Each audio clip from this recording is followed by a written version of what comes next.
Listo. Entonces voy a ver de compartir ahora mismo las diapositivas para que las podamos ver mientras voy hablando. Ya, mi nombre es Fernando Osorio. Yo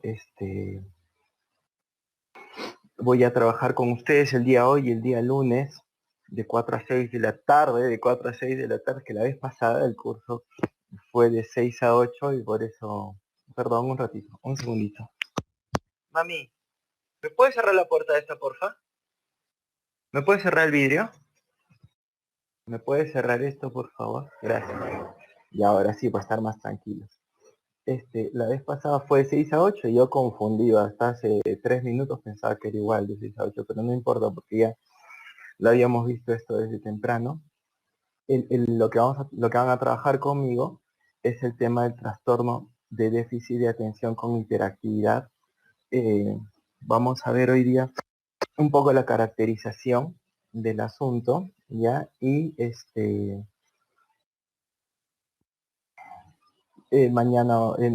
lunes vamos a ver toda la plataforma de intervención, ¿ya? Yo quiero compartir con ustedes cómo es que intervenimos nosotros, bueno, en mi centro, ya los psicólogos que trabajan conmigo, toda esta situación del déficit de atención por hiperactividad. Entonces, como introducción me gustaría conversar, como introducción me gustaría conversar con ustedes. La vez pasada hicimos lo siguiente con las preguntas. Yo avanzaba sección por sección y terminaba un momentito para poder salir, porque por ejemplo ahora solo estoy viendo las diapositivas verdes estas, no estoy viendo ni lo que escriben en el chat, ni estoy viendo mi cámara, ni la cámara de nadie. Entonces lo que hago es que voy avanzando sección por sección y al final de cada sección paro para poder leer el chat y ver las preguntas, o si no, que Carly las pueda ver y me las va haciendo. Si hay alguna pregunta muy importante, Carly lo que hace es, ella activa su micrófono y me hace la pregunta para ir avanzando, ¿ya? Entonces, el asunto es el siguiente. Para hacer la introducción ahora me gustaría en primer lugar, antes de empezar a trabajar los contenidos, introducir un poco el programa, ¿ya?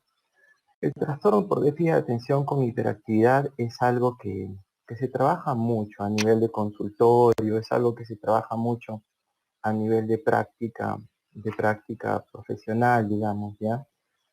Tanto para los psicólogos como para los docentes. Entonces es una situación como que súper común ya está en la que nos encontramos, tanto en el aula como en nuestra práctica privada, con un niño, con una niña que tiene algunos problemas para concentrarse, algunos problemas para controlar sus impulsos o algunos problemas de exceso de movimiento, por decirlo de alguna forma, ¿ya? Todo esto enmarca. No necesitamos tener el diagnóstico de un neurólogo para aplicar las pautas de intervención que voy a compartir ahora, ¿ya? Es una de las principales ventajas que, digamos que si yo conozco a una persona con desatención, con inatención de cualquier edad, ¿ya? Y podríamos aplicar todas estas técnicas, todas estas herramientas para tratar de favorecer su aprendizaje y su desarrollo, ¿ya?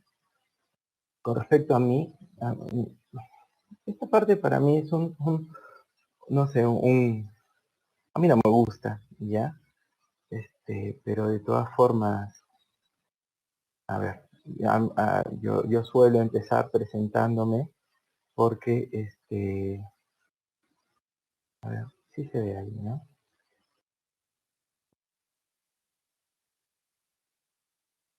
Porque, es este asunto de quién es este señor que viene a hablarnos del déficit de atención y por qué cree que él puede venir a enseñarnos algo, ¿ya? Para que me conozcan así muy brevemente, bueno, me llamo Juan Fernando, soy psicólogo y tengo, yo creo que un marco de formación bastante peculiar, ¿no? Y por eso es que una de las cosas que más trabajo es estos trastornos, estas dificultades con, con niños y adolescentes en circunstancias más bien especiales. Yo estudié en la década de los 90 la psicología en la Universidad Nacional de San Agustín. Inmediatamente, apenas terminando, hice una especialidad en psicopedagogía porque ese es el tema que me interesó inicialmente. Entonces mi primer especial es un curso de especialidad que hice en psicopedagogía en la Universidad Católica de San Pablo y que permitió como que terminar de encajar mi interés hacia el desarrollo cognitivo y socioemocional, ya, pero de niños y adolescentes. Luego, después de trabajar algunos años en algunos colegios aquí, sobre todo en el San José, que es en el colegio en el que terminé yo, por eso es que me dieron trabajo, creo. Hice una maestría en la Universidad Peruana Cayetano Heredia, específicamente en psicología educativa, con una especialidad en desarrollo cognitivo. Ya, entonces, eso me dio como que más consistencia en cuanto a los fundamentos de los tratamientos y de las intervenciones de corte cognitivo, sobre todo. Después de trabajar en algunos colegios ahí en Lima, volví aquí a trabajar sobre todo en el ámbito universitario. Yo tengo ya bastantes años enseñando en la universidad y trabajando en un consultorio, además de dar capacitaciones y todo eso, ¿no? Posteriormente empezó mi formación y mi práctica a nivel de psicología clínica, podríamos decir, ¿no? Hice varias especialidades en terapias cognitivas contextuales, que son las que se llaman de tercera generación, sobre todo terapia dialéctica conductual, porque muchos de mis pacientes tenían problemas graves. Entonces, eso como que complementó mi visión del desarrollo cognitivo y aplica muy bien a todo este problema del trastorno por déficit de atención, la hiperactividad. Trabajamos mucho con negativista desafiante y problemas del comportamiento en general. Entonces el programa que voy a compartir con ustedes tiene estas características. En primer lugar, toda la caracterización que vamos a hacer hoy y lo que vamos a trabajar el lunes con respecto a las herramientas tiene que ver sobre todo con la perspectiva cognitivo-conductual, ya tanto de segunda como de tercera generación. El núcleo del tratamiento es alrededor de la propuesta de Orjali, de las autoinstrucciones para la concentración, pero hay algunos aportes de otras perspectivas más de tercera generación, más contextuales, sobre todo el entrenamiento en habilidades desde la perspectiva de terapia dialéctica conductual para la impulsividad y la hiperactividad, y también la utilidad del entrenamiento en meditación, conciencia plena, que es una de las cosas que más usamos y que hemos visto que favorece mucho a los niños. Todo esto lo vamos a ver el lunes, ¿ya? Pero sobre todo eso como introducción. Entonces, con respecto a este asunto de qué cosa, para poder entender cómo intervenir, necesitamos tener como que el mismo idioma y saber qué es, ¿ya? Entonces quería trabajar con ustedes hoy un poco la caracterización del trastorno por déficit de atención con hiperactividad. ¿Qué es? El trastorno por déficit de atención es un trastorno neurobiológico de carácter crónico de transmisión genética que implica un patrón de tres cosas: inatención, impulsividad e hiperactividad.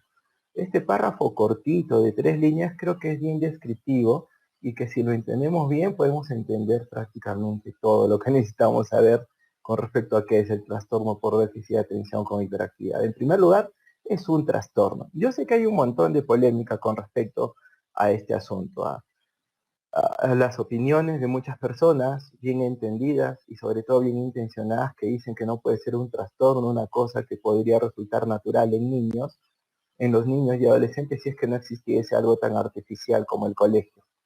Ya. Pero de todas formas hay en oposición a esta perspectiva como que toda una tradición ya más o menos consistente, científica, que dice que sí es un trastorno porque existen las características suficientes, ¿ya? Como por ejemplo que hay marcadores neurobiológicos observables, ¿ya? Diferencias a nivel de estructura y de funcionamiento del cerebro, que el malestar que reportan los niños y el déficit en el funcionamiento que reportan niños y adolescentes o que observan los adultos no se circunscribe solamente al colegio, ¿ya? Y por último, pues que los síntomas son comunes entre personas que tienen diferentes niveles de inteligencia, rasgos de personalidad, condiciones culturales y sociales. Entonces sí es un trastorno, ¿ya? No es simplemente una característica, no es una forma de ser, no es que el colegio no se adapte a estos niños y que por qué los niños tienen que adaptarse al colegio, ¿ya? Y que es muy alto el porcentaje. No, es un trastorno. Ahora, es un trastorno de carácter neurobiológicos sobre todo, aunque las manifestaciones son conductuales, las manifestaciones son observables a nivel de comportamiento de los niños, adolescentes y adultos que lo padecen, ¿ya? Su origen está en el cerebro, en una diferencia en la estructura y el funcionamiento del cerebro, ¿ya? Y del sistema nervioso en general. No hay ninguna experiencia que pueda provocar el trastorno. En este sentido es bien parecido a lo que clásicamente se llamaban psicosis, ¿no? No hay ninguna experiencia, no hay ningún evento vital que te pueda provocar la esquizofrenia. ¿Ya? Tu esquizofrenia está programada genéticamente para manifestarse dentro de cierto rango de edad. Que si consumes drogas o tienes un trauma se te puede manifestar un día antes o un día después, es otra cosa, pero no hay ningún trauma, ningún complejo, ninguna experiencia que te pueda provocar la esquizofrenia, ¿ya? Del mismo modo, no hay ninguna experiencia ambiental a nivel de trauma o a nivel de complejo. Los psicólogos clínicos tenemos como que esta, no sé si valga la pena, pero para que entiendan, no es lo mismo un trauma que un complejo. Un trauma es una cosa que te pasa una vez, un día, en un momento preciso, una experiencia, pero que es tan profundamente perturbadora que te daña la personalidad para siempre, a menos que recibas el tratamiento, ¿no? Como por ejemplo traumático, trauma es un accidente de tránsito en el que está el niño y mueren los padres. El niño recuerda todo como un trauma, ¿ya? Un complejo es distinto porque no es una experiencia tan intensa y destructiva a nivel psicológico, sino que es como que una serie de circunstancias que se pueden repetir o pueden alternar que provocan daño en la personalidad. Por ejemplo, el acoso escolar provoca un complejo, ¿ya? Porque no es que sea traumático en el sentido de que es una sola experiencia muy intensa, sino que son experiencias repetidas, muy difíciles, pero más leves. Entonces todo el tiempo te están diciendo que pelado, pelado, pelado, calvo, pelado, eso te genera un complejo, ¿ya? Es distinto complejo que trauma en ese sentido. Son problemas del desarrollo. Pero a lo que voy es que ni un complejo, ni un trauma, ni ninguna experiencia, ningún estilo de crianza, ni nada que tenga que ver con los padres y cómo tratan al niño, puede provocar el TDAH. Si es así, no es TDAH. Si el niño tiene los mismos síntomas, dificultades para concentrarse, como que dificultades para contener sus impulsos y mucho movimiento, pero no hay las características neurobiológicas, eso no es trastorno por déficit de atención, ese niño tiene un problema de crianza y es distinto el tratamiento. El tratamiento tiene que ir por un programa de formación de hábitos, de educación del carácter, ¿ya?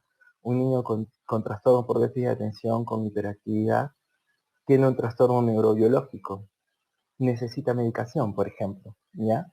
Pero los mismos síntomas pueden ser provocados por defectos en la crianza, eso es otra cosa, ¿ya? Puede ser un problema de adaptación, etcétera, ¿ya? Lo que es el trastorno por déficit de atención es un trastorno neurobiológico de carácter crónico.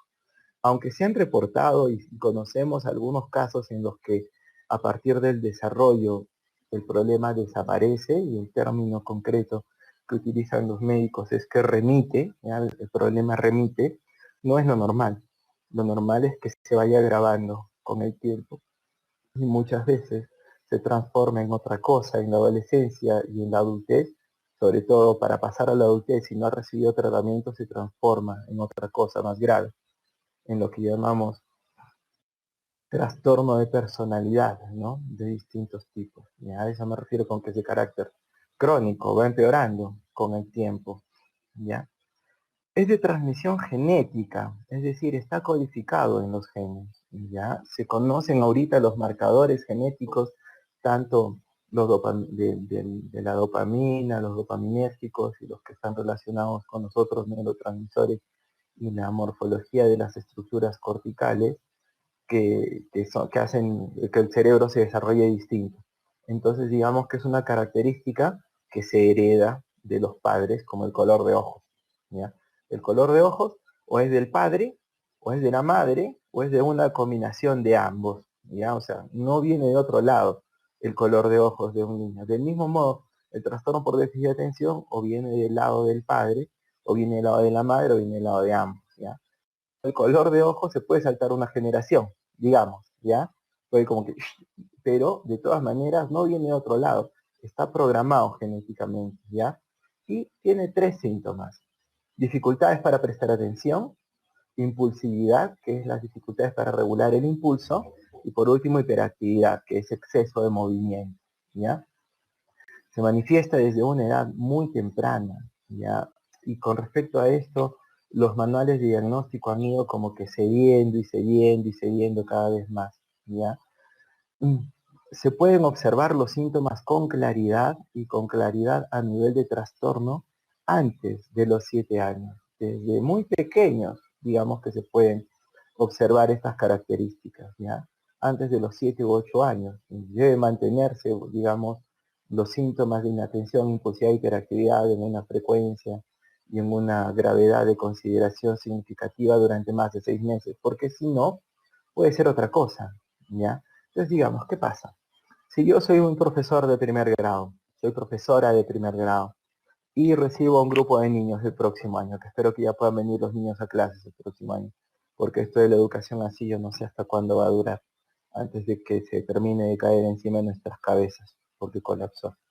Entonces yo soy profesora de primer grado, estoy en primer grado 2021, y los primeros 2 días observo que un niño tiene dificultades para prestar atención, es muy impulsivo, muy hiperactivo. Digo, ¿tiene TDA? No, tengo que esperar, porque puede ser provocado estos síntomas por otra cosa que después desaparezca. ¿Cómo qué? ¿Me puedes decir tú? ¿Qué puede provocar estos síntomas y después desaparecer? Por ejemplo, un duelo. Si los papás de un niño se separan y el niño está expuesto a esta separación, pues probablemente le provoque un problema, una dificultad a nivel afectivo, emocional, y empieza a manifestar los síntomas de inatención, impulsividad y hiperactividad. Pero a medida que va avanzando el tiempo se resuelve el duelo y los síntomas desaparecen. Entonces eso no es trastorno por déficit de atención, es duelo, ¿ya? Y por eso es muy importante este asunto, no sé si se nota ahí el puntero, la flechita, que tienen que mantenerse los síntomas al menos 6 meses. Hay todo un asunto en por qué no se diagnostica antes de los 6 años el trastorno por déficit de atención con hiperactividad, ¿no? Y es todo este asunto de por qué no se diagnostican problemas graves a partir de cierta edad. Y tiene que ver con varios asuntos, pero sobre todo con el tema de la medicación, ¿ya? Hablando así en oro, como es una de mis amigas, la doctora Esperanza. Yo trabajaba con la doctora Esperanza Riego un tiempo, aprendí un montón de ella, es muy buena, psicóloga de niños. Y ella me decía, hablando en oro, dime, ¿qué es lo que, o sea, sí, lo básico, ¿ya? Porque hay toda una serie de consideraciones estadísticas y científicas y todo, pero lo importante que es que antes de los 6 años darle Ritalin a un niño puede resultar muy agresivo para el desarrollo de su sistema neurológico. Entonces, ¿qué se hace? Para prevenir, por ejemplo, en Estados Unidos, que domina todo este tema del diagnóstico, para prevenir que antes de los 6 años haya niños a los que se les medica innecesariamente, se prohíbe simplemente, no se puede diagnosticar. Si no se puede diagnosticar, los seguros no pueden pagar el medicamento. Si no pueden pagar el medicamento, aunque haya niños que sí tienen trastorno por déficit de atención a los 4 años y medio, los protegemos a todos los niños del mundo diciendo que no se puede diagnosticar el trastorno hasta los 6 años. No sé si me explico. Lo que pasa es que hay mucho falso positivo en el diagnóstico, diagnósticos equivocados con TDA, ¿ya? O digamos que hay menos casos, pero madres y padres que tienen mucha dificultad para controlar a sus hijos porque no tienen las habilidades para la crianza y prefieren que se les medique aunque no tengan el trastorno, ¿ya? Y entonces, ¿qué pasa? ¿Qué nos conviene más? ¿Esperar hasta los 6 años y proteger a estos niños que podrían caer en un falso positivo, es decir, que se les diagnostique, o empezar a dar el tratamiento al niño a los 5 años que sí necesita? Optamos por protegerlos a todos y ya desde los 6 años empezamos a dar la medicación. Entonces es por eso que no se diagnostica trastorno por déficit de atención con hiperactividad convencionalmente antes de los 6 años, ¿ya? Aunque el niño lo tenga, porque como es un trastorno neurobiológico crónico, o sea, lo tiene desde esa edad, no es que a los 6 años, ¡pam!, arranca, sino que son una serie de consideraciones prácticas. Además que en el preescolar, el tema de la actividad y el control conductual no es tan enfático como en la primaria, que se necesita que el niño pase mucho más tiempo sentado, sobre todo para aprender a leer, escribir y para adquirir el número, ¿no? Entonces, son toda una serie de consideraciones prácticas por las cuales no se diagnostica antes de los 6 años trastorno por déficit de atención y no necesariamente de criterio clínico, podríamos decirlo, ¿no? La intensidad y la gravedad de los síntomas varía según la etapa del desarrollo, ya, el sexo, el tipo inatento, hiperactivo, impulsivo, combinado y el grado, leve, moderado o severo. ¿Cómo es esto de que el trastorno por déficit de atención, varios, yo tengo mis notas en un cuaderno como en la antigüedad, ya de esa forma me ayudo yo, según la etapa del desarrollo se manifiesta de distintas maneras, ¿ya? No es que es una condición que siempre se va manifestando igual. Por ejemplo, en la etapa preescolar no se nota tanto el trastorno del déficit de atención, sino sobre todo se notan los indicadores de comportamiento. O sea, el comportamiento del niño es muy agitado a nivel de movimiento y se le nota a un niño muy impulsivo, ¿ya? Entendiendo la impulsividad como esta diferencia que hay entre, se puede entender de dos maneras, ¿ya? Yo la entiendo siempre de las dos maneras. Tengo entrenamiento en terapia dialéctica conductual, entonces yo tengo como que este esfuerzo especial por ver que las cosas pueden ser dos cosas al mismo tiempo, ¿ya? Entonces, por un lado, la impulsividad puede verse como que, digamos, este es mi impulso y esta es la reflexión, ¿ya? Entonces el impulso llega mucho más rápido y la reflexión no llega nunca, y por eso es que parece que los niños actúan mucho sin pensar. O también se puede entender la impulsividad como que este es el impulso y este es la inhibición conductual. Entonces estos niños tienen déficit de inhibición conductual, entonces el impulso pasa nomás, ¿ya? En la etapa preescolar los síntomas son mucho de movimiento y mucho de impulso, ¿ya? Esas son las características en esta etapa. Estamos hablando aquí, ¿no? De la intensidad y gravedad de los síntomas, las características según la etapa del desarrollo. En la etapa escolar también se mantienen los síntomas de comportamiento, sobre todo los de impulsividad, ya un poco menos los de hiperactividad que en la etapa preescolar, pero todavía son muy intensos, pero también empieza el tema académico, los indicadores académicos, ¿ya? Porque empieza a notarse ya la consecuencia del déficit de atención. Si un niño no puede concentrarse en algo, no registra esa información, por lo tanto no la adquiere, no la procesa y no aprende y eso afecta a su rendimiento académico, ¿no? Y por otro lado, hay la consecuencia indirecta ya en la primaria, sobre todo en los últimos años de la primaria, de las dificultades de interacción social y por lo tanto de autoestima. ¿Qué pasa? Un niño con trastorno por déficit de atención es muy, muy demandante, tanto para los profesores como para los propios compañeros de clase. Todos recordamos, todos los que hemos tenido así, hemos estudiado en un aula grande, uno o dos chicos que tenían muchos problemas para controlarse. Y al comienzo pueden resultar graciosos, jaja, no, es que siempre tan freguete, pero después ya otra vez, ¿qué hora te cansas? No puede ser que estés así, ¿no? Y entonces eso empieza a generar como que rechazo del grupo, ¿ya? Hay estudios que dicen que este rechazo también viene un poco, este, reforzado por los docentes, ¿ya? Entonces, entonces no sé cómo enfrentar muy bien este asunto, ¿ya? Pero es complicado. El otro tema es que ahí se empieza a juntar ya este tema del comportamiento con las notas, entonces los chicos con malas notas en la primaria no son aceptados necesariamente por los otros, ¿no? Los niños pequeños tienen, según Colbert, todo este asunto de que está bien lo que está bien y lo que está mal, entonces sacan malas notas, es un mal niño, y empiezan a sentirse un poco rechazados en esta etapa de la primaria. En la secundaria es al contrario, los malcriados son los más chéveres, sí, al menos así es últimamente. Entonces, baja un poco los problemas de interacción social, ¿ya? Pero también baja mucho el tema de la hiperactividad, ¿ya? Aunque todavía se mantiene baja muchísimo en la secundaria la hiperactividad, pero se agudizan los problemas de impulsividad conductual hacia las conductas de problematización y el déficit de atención. El déficit de atención se mantiene o empeora, la hiperactividad baja, pero la impulsividad se transforma en conductas problemáticas. Entonces, hay mucha tendencia para iniciarse muy temprano en conductas de riesgo o en problemas con autoridad, ya fuman, toman, tienen relaciones sexuales de riesgo desde muy temprano, se pelean con los maestros, se pelean con los padres, se escapan y ahí empiezan a tener todos estos problemas. Y en la adultez se complica mucho, ¿ya? Se mantiene el problema del déficit de atención, la hiperactividad prácticamente desaparece, pero la impulsividad se transforma y se agudiza en el sentido de que estas conductas problemáticas que no fueron tratadas adecuadamente en la adolescencia se arraigan y problematizan muchísimo al individuo. Problemas morales, problemas en las relaciones interpersonales, problemas de dependencias de sustancias, incluso problemas legales y policiales, como consecuencia de un maltratamiento. Entonces, va cambiando, va cambiando con el desarrollo. En el sexo también hay diferencias, ¿ya? Es mucho más frecuente en niños que en niñas, en hombres que en mujeres.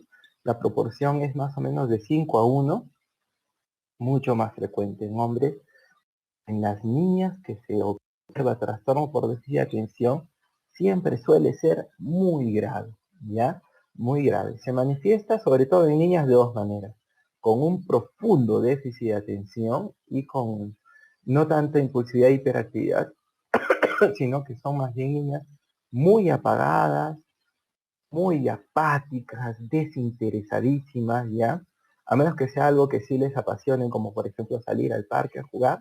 Con todo lo demás son estas niñas que no levantan la cara porque están con la frente en la mesa todo el tiempo, que por mucho que quieran esforzarse y se nota que hoy día llegó con ganas, a los 15 minutos ya está en otra cosa, pero sobre todo desmotivada. En cambio, en los niños sí se manifiesta en los tres tipos.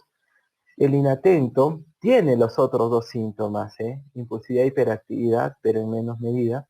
Hay niños que son hiperactivos e impulsivos, y está el tipo combinado, que es el más frecuente. El 80% de los casos de niños es combinado. Tiene la inatención y también los problemas conductuales, ¿no? El grado es leve, moderado y severo y se evalúa según sobre todo a la interferencia que se provoca. No es una evaluación de malestar, ¿ya?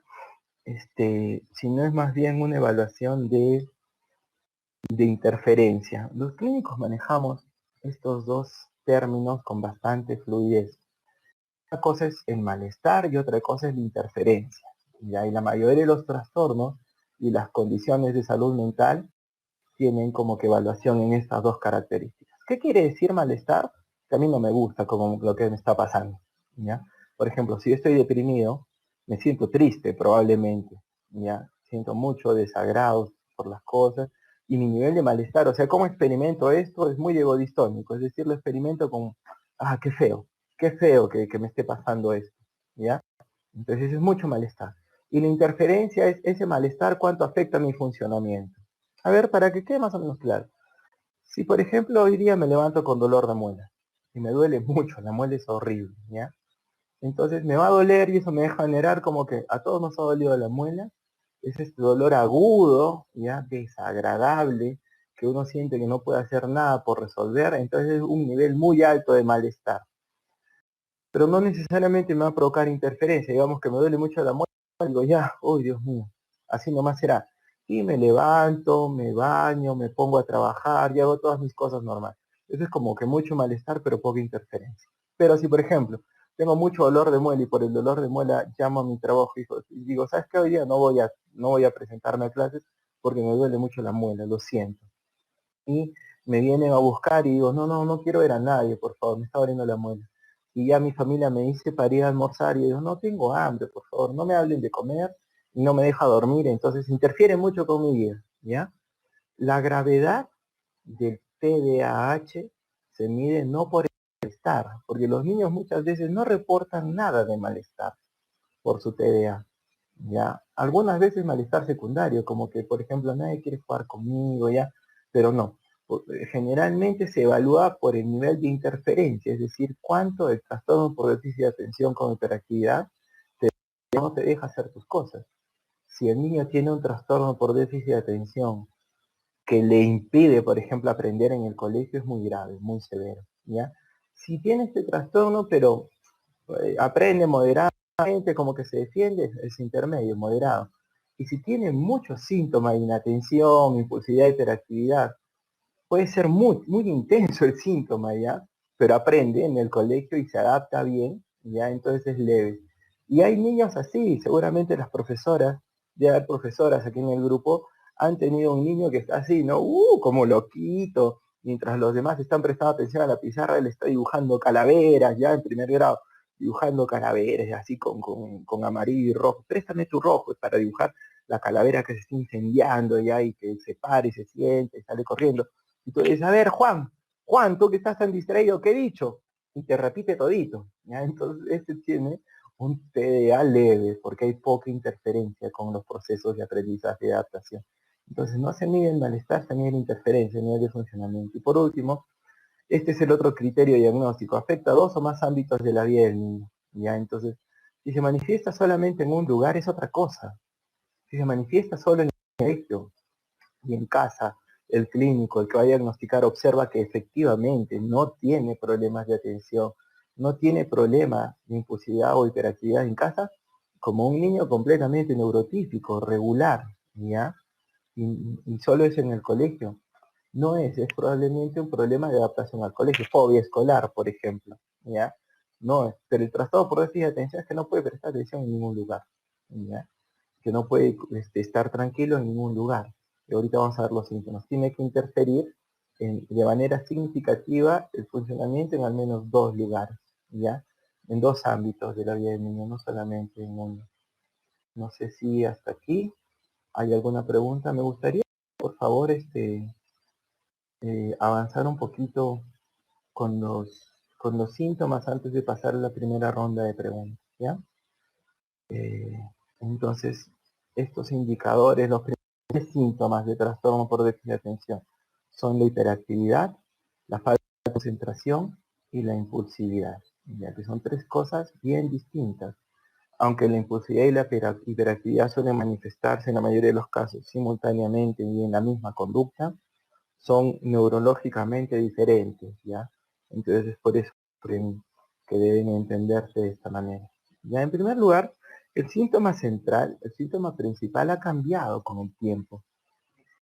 Inicialmente a los niños con este trastorno se les diagnosticaba una cosa atroz que sonaba algo así como lesión cerebral mínima o lesión cerebral invisible.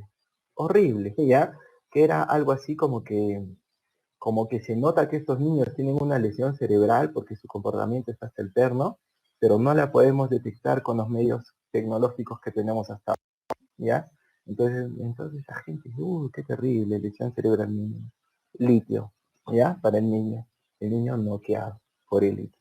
Después se avanzó hacia el síntoma más llamativo, hacia el síntoma más, digamos, perturbador y difícil de controlar.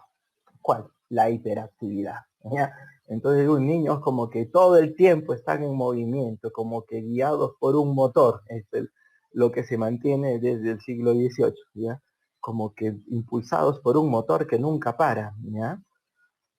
Y estas descripciones que hacen los niños de sí mismos, ¿no? El otro día estaba leyendo un autorreporte, que son los reportes que hacen los niños de 8 o 9 años sobre cómo se sienten, ¿no? Tienen un poquito más de detalle. Y un niño decía en la grabación que vi el otro día que una licuadora que la habían traído de Estados Unidos, por lo tanto funciona con otra electricidad, porque la mayoría son muy inteligentes, ¿no? Entienden esto de que si traes algo de Estados Unidos y lo enchufas acá, como hay diferencia de voltaje, se malogra. Decía, esta licuadora como que funciona con otro voltaje y cuando le enchufas, ya, antes de malograrse funciona así como que, ¿no? El motor le da, así me siento yo, como que me han enchufado en otro voltaje, ¿no? Entonces, esa es la hiperactividad y es el síntoma más llamativo y más difícil de controlar para los adultos. Entonces, durante mucho tiempo el diagnóstico giró alrededor de esta palabra, hiperactividad. Pero últimamente y sobre todo a partir de que hubo todo este desarrollo histórico, le vamos a llamar, a todo el quilombo que se armó entre los conductistas y los cognitivos y todo el asunto, alrededor de los años 80 más o menos, que la psicología evoluciona del conductismo a lo cognitivo conductual, ya empiezan a tener mucha más importancia los procesos cognitivos. ¿Y cuál de estos es un proceso cognitivo? La atención. ¿Ya? Entonces ahora el síntoma básico, el síntoma central y el síntoma principal es el de la atención, la falta de concentración. ¿Qué significa esto? Que los niños tienen dificultades para prestar atención, concentrarse. ¿Qué es la atención?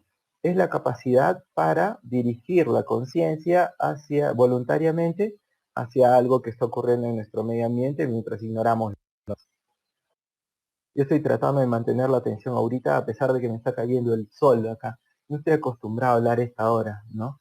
Yo esperaba que sea a las 6, esto fue a las 4, entonces el sol me está cayendo, es más fino que de costumbre, ¿ya? Entonces, digamos que el sol que cae en mi cara no lo puedo ignorar y por eso interfiere un poco en mi concentración. Es la capacidad para concentrarse en una cosa, como por ejemplo en el contenido de la charla, y dejar de lado los otros estímulos del medio ambiente. Hay que tener en cuenta una cosa con respecto a esto, no sé si la anoté, si no la anoté, la anoto, ¿ya? Tiene que ver mucho con la capacidad para fijar la atención voluntariamente, ¿ya? No de esta concentración involuntaria que tenemos todos de manera, digamos, muy natural y muy automática, incluso en otro lugar del cerebro.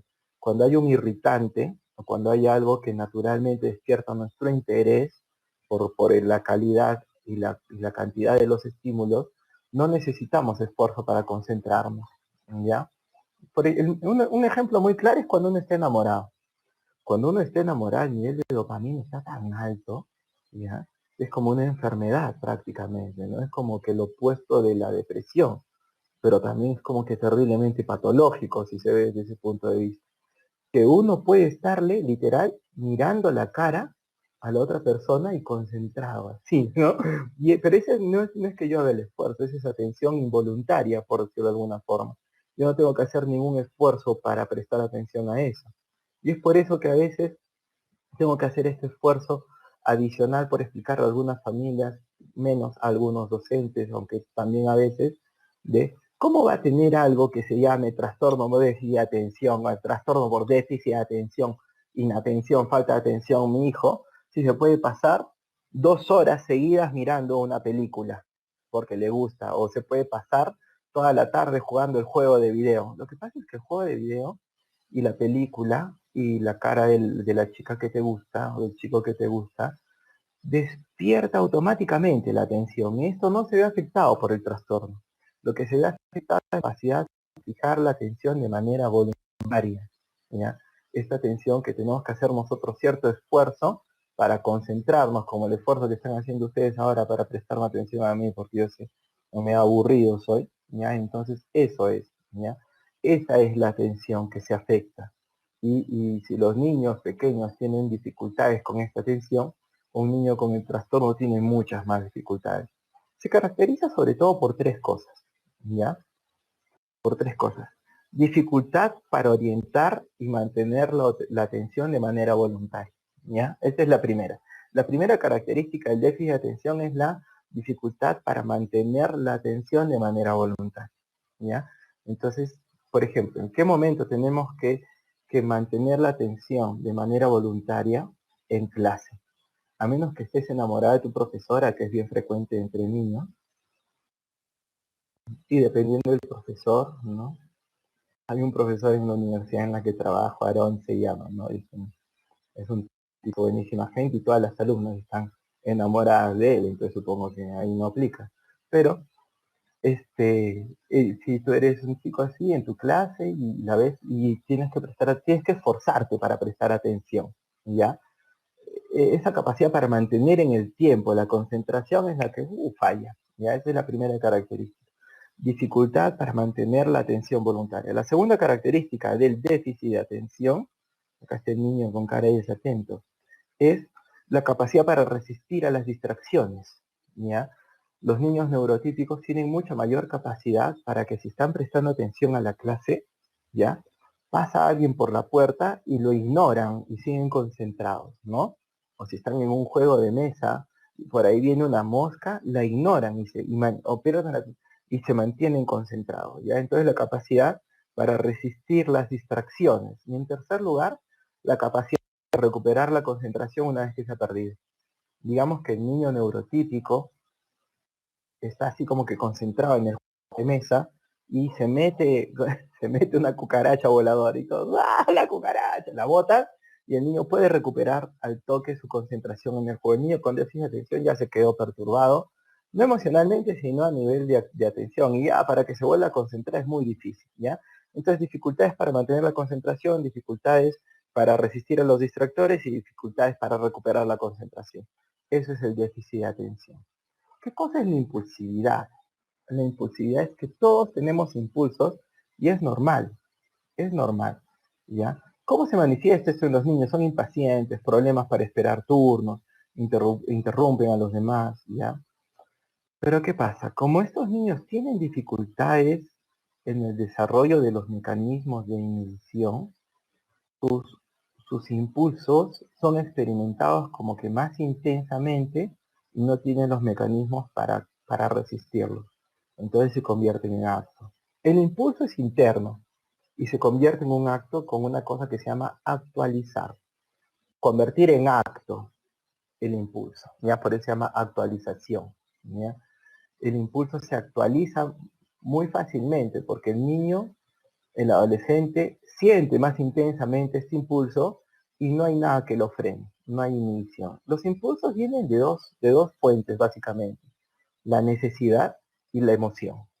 Las necesidades generan un impulso y las emociones generan un impulso. Por ejemplo, la necesidad de mantenerme hidratado, que se llama sed, genera el impulso de tomar agua. ¿Hay agua acá? Hay un poquito de agua. Mi mamá ha hecho clases más temprano, este lápiz labial de mi mamá. Estoy con mis papás ahora por el tema del coronavirus. Entonces, si uno siente la necesidad, cómo se experimenta la necesidad de mantenerse hidratado a través del impulso de tomar agua. Qué rica el agua. Hoy día me llamaron la atención en la mañana. Agua, no Coca-Cola, agua. Hasta podía escuchar la voz de la persona que me... Porque por mensaje me reclamaba, ¿no? Pero igual, yo, ya, jefe, voy a tomar agua. Entonces, estas necesidades como la necesidad de recuperarse neurológicamente, sueño se llama, y lleva al impulso de dormir, ¿ya? Y así, cada necesidad lleva un impulso, ¿ya? Tomar agua, comer cuando tienes hambre, ¿ya? Los niños con trastorno por déficit de atención o hiperactividad no pueden combatir estos impulsos. Por eso es que recontra frecuente. ¿Y dónde está Juan? ¿Dónde está Juan? Se fue al baño. Y de verdad se fue al baño. Porque, y le preguntas a Juan, oye, ¿no te puedes aguantar? En realidad él de repente no puede porque tiene un trastorno de control de los impulsos. ¿Ya? O ya estás así haciendo tu clases, voltea y el niño con su hamburguesa así, ¿no? Y la Coca-Cola en la, te mira así con cara de, sabe que está haciendo mal, pero no puede resistir el impulso de comer porque le dio hambre. No hay ese freno, no hay la inhibición para allá. Faltan 10 minutos para el recreo, en el recreo como, ¿ya? Estos impulsos que vienen de necesidades. Del mismo modo, los impulsos que acompañan las emociones. Las emociones son normales, y vamos a ver ahorita qué parte del tratamiento va por ese lado, por el lado emocional. Y las emociones vienen siempre acompañadas de un impulso. Siempre vienen acompañadas de un impulsito. Como por ejemplo el miedo viene acompañado generalmente por el impulso de escapar, salir corriendo, porque por eso es que tenía un compañero de promoción en el colegio, en mi clase éramos 50, imagínense, éramos 50, ¿no? Y cada que había temblor el chato salía corriendo. ¿Por qué? Porque le daba miedo, a todos nos daba miedo, pero nosotros podíamos sentir el miedo y sin embargo inhibir el impulso. En cambio el chato tiene trastorno por déficit de atención con hiperactividad hasta ahora, mi amigo, ¿eh? Entonces el impulso era muy difícil de inhibir, salía corriendo. ¿Te das cuenta? La cólera, ¿no? Por el impulso de agredir, ¿ya? Por eso es que muchas veces se dice que los niños son agresivos, no son agresivos, son impulsivos, pero sí agreden mucho más frecuentemente porque cada que se enojan les cuesta mucho inhibir el impulso de agredir, actualizan muy fácilmente ese impulso, ¿no? O los niños que parecen imprudentes o indolentes. El asco, que es una emoción completamente normal y muy saludable y muy adaptativa por otro lado, imagínense si no tuviésemos asco, nos contagiaríamos todo más rápido. La gente que no tiene asco es la que se contagia. En cambio, el asco nos hace protegernos de aquello que nos puede contaminar, ¿no? Entonces nos viene desde el impulso de taparnos así, ¿no? Cuando sentimos un olor asqueroso nos tapamos, ¿no? Nos hacemos hacia atrás para no contaminar, hasta nos puede venir el vómito, ¿ya? Y es por eso que los niños hiperactivos, todos, por ejemplo, al compañero se le está cayendo el moco y no se da cuenta. Otro niño agarra, lo mira y le da, pero sigue su comportamiento y le dice, oye, se te está cayendo el moco, mano, ¿ya? En cambio, el niño con todo por déficit de atención, ¿qué hace? Deja llevar por el impulso. ¡Ah! No, así como que, ¿por qué? Porque no puede inhibir el impulso que viene acompañado a la emoción. Entonces, de esta manera es que entendemos la impulsividad. Muchas dificultades para inhibir los impulsos, las reacciones conductual, los impulsos hacia la conducta que acompañan las necesidades o las emociones. Eso es la impulsividad, ¿sí? Y con todas las emociones y con todas las necesidades, ¿eh? Y la hiperactividad que se observa como que se mueven en momentos que no es oportuno, como por ejemplo en clase o en misa, ya están como que ¿no? Y hablan en exceso, hablan como Dios. Y hacen ruidos constantemente, porque ¿qué pasa? Esto es como un desplazamiento conductual, ¿no? Tranquilo, callado, sentado, te voy a estar mirando, te estoy mirando. Y te quedas mirando a mí, entonces se queda así y la hiperactividad empieza, porque tienen como que un tambor que lleva un ritmo adentro, y empiezan como ¿no? Y con el dedito o con el pie, ¿no? Por eso han visto que a Bart Simpson le compran la batería, ¿no? Y va, con eso se vacila porque son muy interactivos, hay exceso en la actividad.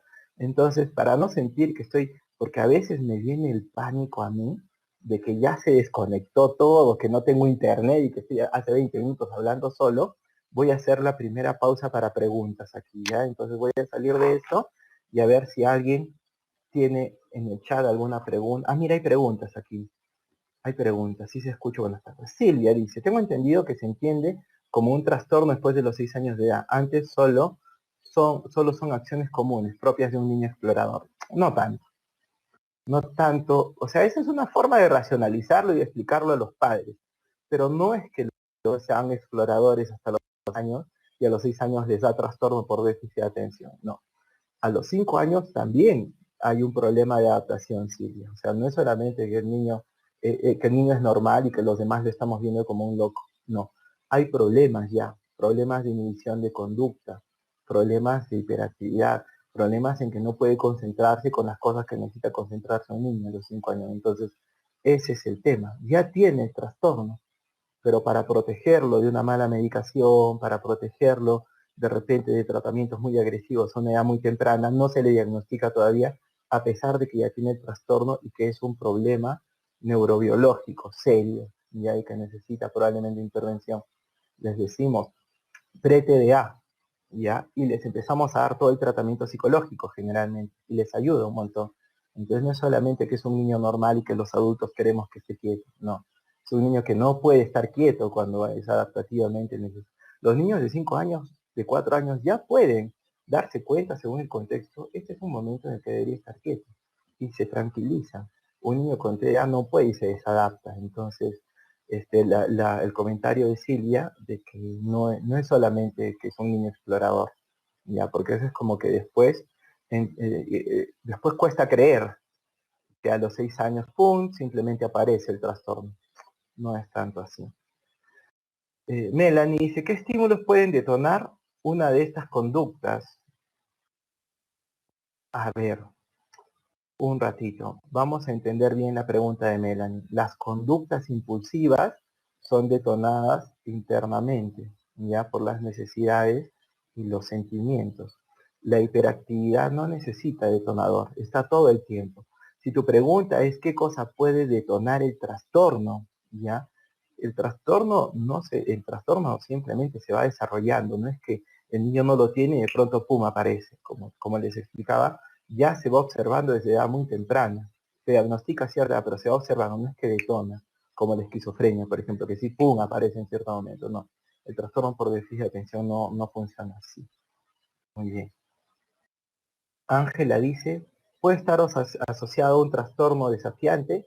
Sí, a esto le llamamos comorbilidad ¿sí? Hay mucha comorbilidad de trastorno por déficit de atención con otros problemas de desarrollo, problemas de aprendizaje, como por ejemplo dislexia, problemas de desarrollo neurológico muy graves, como por ejemplo autismo o retraso mental, y también, aunque es menos frecuente, porque generalmente son excluyentes uno del otro, ¿ya? El trastorno negativista y desafiante es mucho más grave, porque es medio antisocial el comportamiento, ¿ya? Pero sí, hay, para la pregunta de Ángela, hay como que comorbilidad. Hay los dos trastornos al mismo tiempo, sí se han visto casos. Pero uno no determina el otro, uno no causa el otro. Es como que tienes mala suerte y te da al mismo tiempo conjuntivitis y hepatitis, ¿ya? Uno no causa el otro, ocurren en el mismo organismo, ¿ya? Pero son dos trastornos aparte, distintos, independientes, que ocurren simultáneamente, ¿ya? A eso le llamamos comorbilidad. Y sí hay comorbilidad entre trastorno por déficit de atención y trastorno negativista desafiante. Rocío dice, ¿influye mucho en el diagnóstico con padres que no les ponen límites? No, porque si los padres no ponen límites, no es trastorno por déficit de atención, es un defecto en la crianza, ¿se dan cuenta? Y el tratamiento no va por poner límites, aunque durante mucho tiempo yo pensé eso, ¿ya? Pero va por eso, pero por otras cosas también, no es solamente un problema de límites. En el fondo no es un problema de límites, es que el cerebro de ese niño es distinto y necesita que se le planteen límites diferentes y de una manera distinta, pero necesita además otro tipo de tratamiento. Si es un niño que solo tiene problema de límites, eso no es trastorno por déficit de atención, un niño malcriadito, pues hay que corregirle la crianza. Para poder medicar, los derivan al psiquiatra y nuevamente vuelven al psicólogo, claro que sí. Es el psiquiatra infantil o el neuropediatra el que receta los medicamentos y el tratamiento es simultáneo, médico y psicológico. Ambos tratamientos es lo que tenemos evidencia que funciona. A estos niños pueden el ambiente musical ayudarlos o condicionarlos a controlar sus emociones. Las emociones no se controlan, las emociones no se pueden controlar. Lo que se controla es la respuesta, la conducta, ¿ya? Y el tratamiento con música no tiene evidencia de que funcione. Tenemos evidencia de que funciona, por ejemplo, la meditación, para poder desarrollar dos tipos de habilidades. Las habilidades de mejorar la experiencia emocional, porque la emoción no baja. Lo que baja es la experiencia de la emoción. Es decir, la cólera sigue estando objetivamente en 10, pero la persona lo experimenta más levemente. Y también funciona para controlar la conducta, para impedir que el niño pase de la cólera al puñete, ¿ya? La música, y lo que se ha encontrado es que depende mucho de la música, porque hay músicas, como por ejemplo la música clásica, el proyecto Mozart, fue como que un rotundo fracaso con niños con trastorno por déficit de atención, porque la música clásica tiene tanta alternancia de decibeles que los afecta negativamente, es decir, les aumenta la impulsividad, ¿no? ¿Es necesario que se medique a un niño con TDAH? Sí, yo creo que sí. O sea, es un trastorno neurobiológico que si el tratamiento médico, hay muy poca garantía de que el tratamiento psicológico funcione, ¿ya? Necesitamos regular la impulsividad, ¿no? Y por eso es que se le da a los niños el medicamento, ¿ya? Es necesario que se lo... Sí. María Esther pregunta, ¿diferencias o similitudes o asociaciones con el autismo? El autismo es otra cosa. El autismo es otra enfermedad. El autismo, a ver, lo he dicho mal, no son enfermedades. Quería hacer énfasis en el asunto de que son dos cosas diferentes, ¿ya? ¿Pueden coexistir? Claro que pueden coexistir, ¿ya? Hay mucha comorbilidad de autismo con trastorno por déficit de atención, ¿ya? Ahora, el niño puede tener solo autismo y algunos de los síntomas de inatención, de impulsividad, sin ser trastorno por déficit de atención. Pero, por ejemplo, no es una característica esencial del autismo o de los trastornos del espectro autista la dificultad para prestar atención. Porque los niños muchas veces con trastorno del espectro autista más bien tienen como que muy buena capacidad para concentrarse, ¿ya? La impulsividad tampoco, ¿ya? La impulsividad tampoco. Y un niño puede tener un trastorno por déficit de atención muy severo y para nada acercarse a los síntomas del autismo. Entonces lo mejor es entenderlo como dos cosas completamente diferentes. En un niño pueden ocurrir al mismo tiempo, sí, pero como comorbilidad, les decía, ¿no? Como una persona que le da al mismo tiempo hepatitis y conjuntivitis. Son dos cosas distintas, ¿ya? ¿Qué puede hacer un docente para apoyar a un niño en clase para que logre entender el tema? Entiendo, Melanie, que estás preguntando a un niño con trastorno por déficit de atención, ¿no? Lo más importante para el tema del aprendizaje es el entrenamiento en autoinstrucciones, que es como que enseñar al niño una rutina mental, que esto vamos a trabajar en primer lugar el lunes, es lo primerito que vamos a ver, una rutina mental para que pueda enfrentar siempre de la misma manera las tareas académicas. Y va a ver, observo y digo todo lo que veo, ¿no? Digo qué cosa debo hacer, planifico cómo la voy a hacer, me concentro y la hago y luego evalúo. Repetir y repetir y repetir esta forma de trabajar hasta que se realice y de esta manera aprender. No es una acción, es como que trabajo de hormiga, insistente y muy disciplinado y muy metódico y muy estructurado para que el niño aprenda instrucciones. Eso es lo que tienen que hacer los profesores. Es lo que hay evidencia que funciona, ¿no? Y Vilma dice, los niños con retraso en el desarrollo pueden desarrollar problemas de TDAH, sí, pero no como una consecuencia del trastorno de desarrollo. También pueden desarrollarlo como comorbilidad, o sea, la configuración neurológica, además de tener el retraso en el desarrollo, el retraso mental, también tiene las características de TDAH. ¿Ya? Entonces no es que el retraso en el desarrollo provoque el TDAH, sino que pueden ocurrir las dos al mismo tiempo. ¿Ya? ¿Qué estrategia sugiere para la intervención de un niño de 10 años con impulsividad? ¿Qué criterios considera usted? Los criterios de diagnóstico, si tiene impulsividad, si tiene hiperactividad, si tiene déficit de atención. Ahorita vamos a ver bien cuáles son los indicadores para la observación. Pero ¿qué sugiero para la intervención del niño con respecto a su impulsividad? Meditación. La meditación del tipo mindfulness, concentración aquí en el ahora, ¿no? Y eso también lo vamos a... Yo no les voy a enseñar profundamente, sino que quiero hacer una introducción para que ustedes mismos y ustedes mismas puedan como que explorar más profundamente este camino que les voy a decir yo, cómo es que nosotros intervenimos sobre este trastorno, ¿no?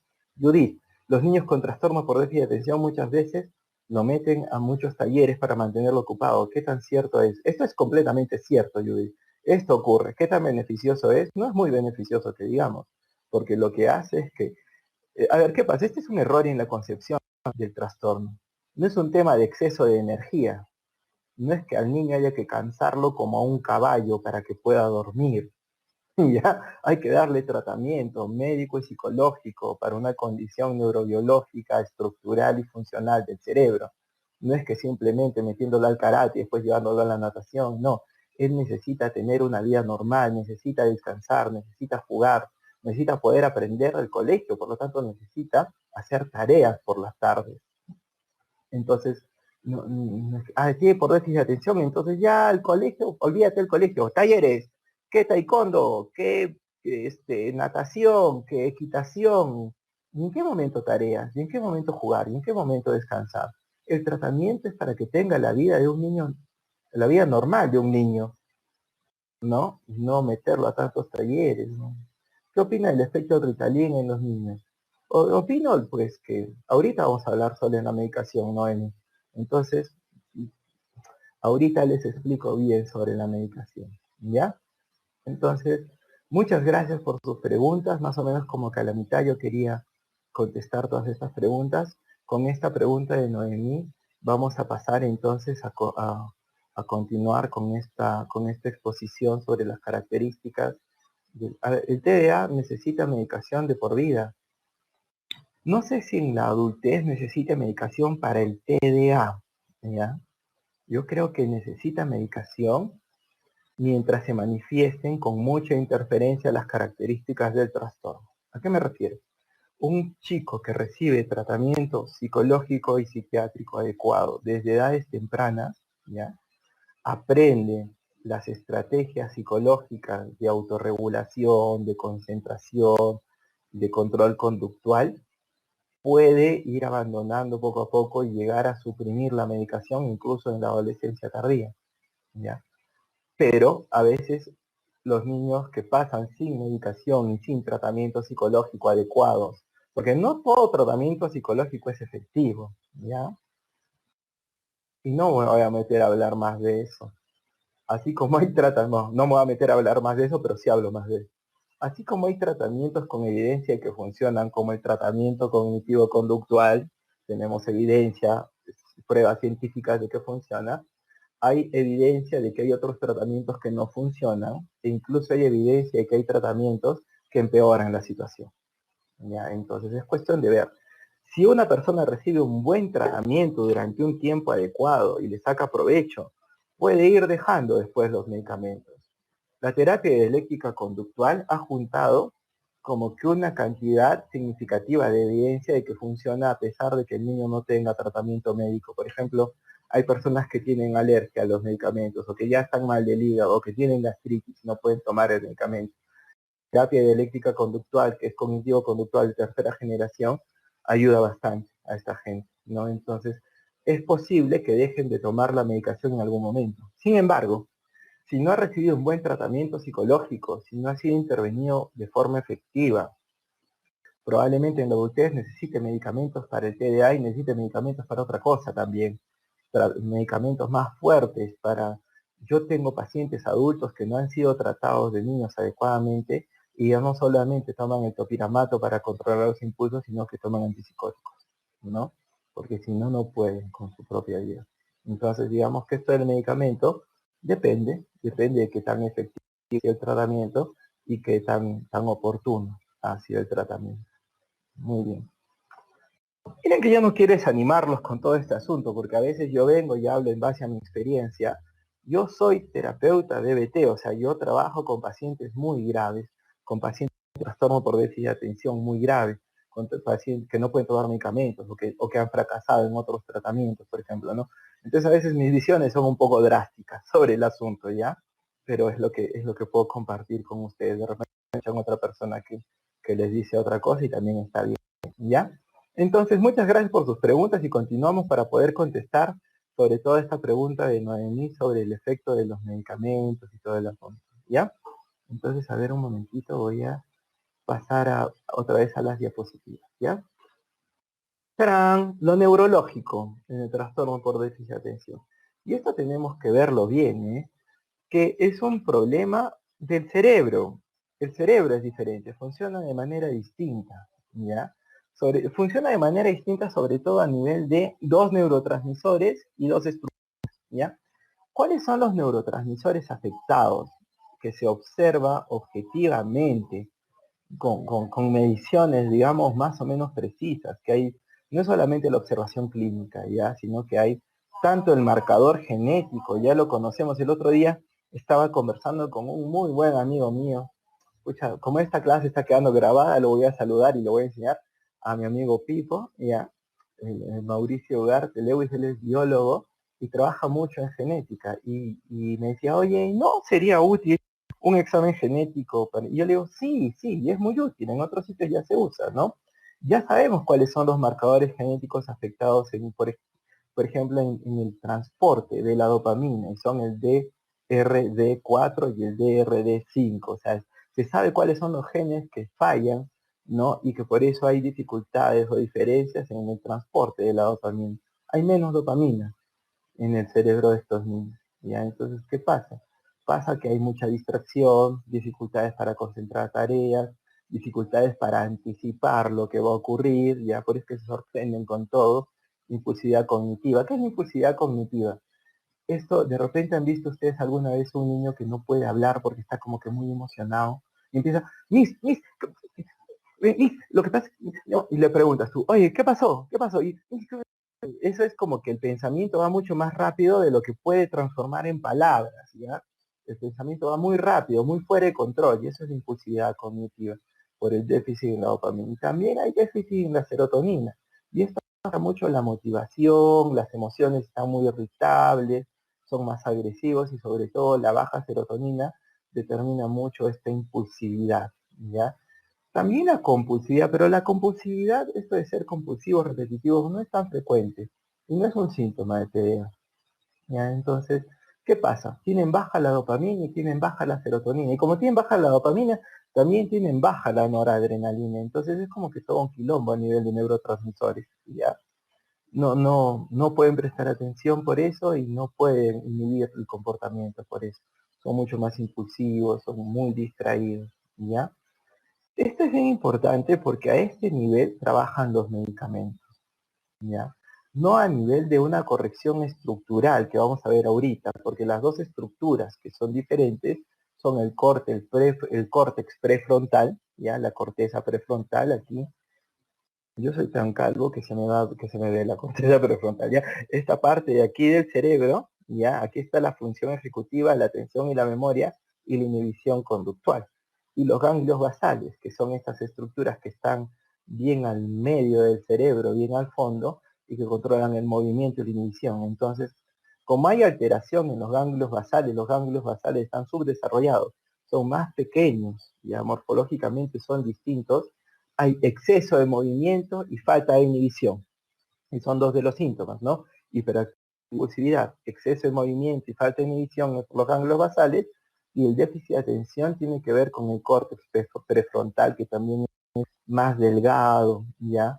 No tiene tanta consistencia, ¿ya? Y ahí está la función ejecutiva, sobre todo el problema de atención y concentración voluntaria tiene que ver con el córtex prefrontal. Esto mejora con el tiempo. ¿Ya? Entonces, por eso que los síntomas van cambiando y en algunos casos remiten. Sin embargo, esto no, ¿ya? Y este desequilibrio a nivel de neurotransmisores es donde ataca específicamente, ¿ya? Los medicamentos. Y no se trabaja tanto con antidepresivos, ya con inhibidores selectivos de la recaptación de serotonina, sino que se trata de afectar el dopaminérgico a través del uso del metilfenidato, ¿ya? El metilfenidato, que es el medicamento que más conviene y más se usa ahora porque tiene efectos secundarios más benignos, ¿ya? Y es mucho más efectivo, ya con respecto al tratamiento del TDA, es mucho más efectivo porque afecta directamente el nivel de la dopamina en el cerebro del niño. Y tiene un montón de nombres comerciales, tantos que los tengo aquí anotados. Son pues el Ritalin, el Aradix, el Concerta, ¿ya? El, y todas estas, ¿ya? Ahora, el metilfenidato es un medicamento que actúa sobre la dopamina y tiene efectos secundarios. Claro que tiene efectos secundarios, pero no son efectos secundarios más benignos, les llamamos, ¿no? Las alternativas son los antidepresivos del tipo amitriptilina, ¿ya? Y pues que afectan mucho el estado de ánimo y a pesar de que aumenta la capacidad para la atención, tiene efectos muy diversos en cuanto a la hiperactividad y la impulsividad, ¿ya? Y el otro tratamiento es con anfetaminas, ¿ya? Entonces, el Adderall es una anfetamina y sí, este afecta, digamos que a nivel biológico ya el apetito y por lo tanto el crecimiento, ¿ya? Entonces, ¿qué se recomienda ahorita? El metilfenidato en cualquiera de sus presentaciones y si tiene efectos secundarios, claro que tiene efectos secundarios, ¿no? Es preferible padecer estos efectos secundarios que el trastorno, claro que sí, si no, no sería tratamiento, ¿ya? Está en manos de los padres, al final escoger si recibe o no, pero hay casos severos, por ejemplo, en los que yo, no es que no quiera atender, es que digo honestamente, yo a este niño no lo voy a poder atender sin el medicamento. Y los padres me reclaman y me dicen, pero lo que quiero es que le des tratamiento psicológico. Yo le digo, mira que yo no voy a aceptar que tú me des la plata por algo que no va a tener ningún efecto, porque la severidad del trastorno de tu niño es tan seria que voy a tratar de enseñar las autoinstrucciones y él no va a poder adquirirlas ya. Entonces, lamentablemente no se puede muchas veces, dependiendo de la severidad, trabajar con niños sin la medicación. Y la medicación funciona a este nivel. Y la medicación es tratamiento. Ya muchas veces yo he escuchado a muchas personas decir que el metilfenidato es un estimulante y lo que hace es sobrecargar el cerebro del niño. Es mucho más complejo que eso ya. Es como ser así como que no. Sí, ¿y quién decide si el niño necesita tratamiento médico o no? El médico. A ver, ¿qué pasa? ¿La ranitidina tiene efectos secundarios o no? Claro, la ranitidina se sabe que el uso prolongado de ranitidina causa depresión. Se sabe, ¿ya? ¿Cuál es el tratamiento para la gastritis? La ranitidina.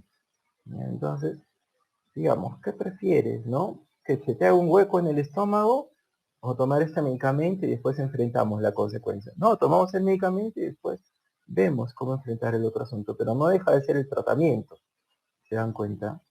Y hay otra cosa, siempre me preguntan, ¿y los tratamientos alternativos? Yo no sé si a qué se refieren, si son tratamientos que han venido de otro universo, ¿ya? Así como que hay 6 hombres arañas, hay 6 tipos de tratamiento que vienen de otros universos. No, no, los tratamientos naturistas.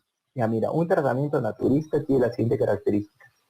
Si puede afectar de manera positiva el trastorno, si puede como que dar tratamiento significa que afecta el cerebro. Y si afecta el cerebro, tiene efectos secundarios. Tiene efectos secundarios, ¿ya? Yo conozco chicos que están en tratamiento naturista en base a café y coca. ¿Y qué genera? A ver, adivinen, chacha, dependencia.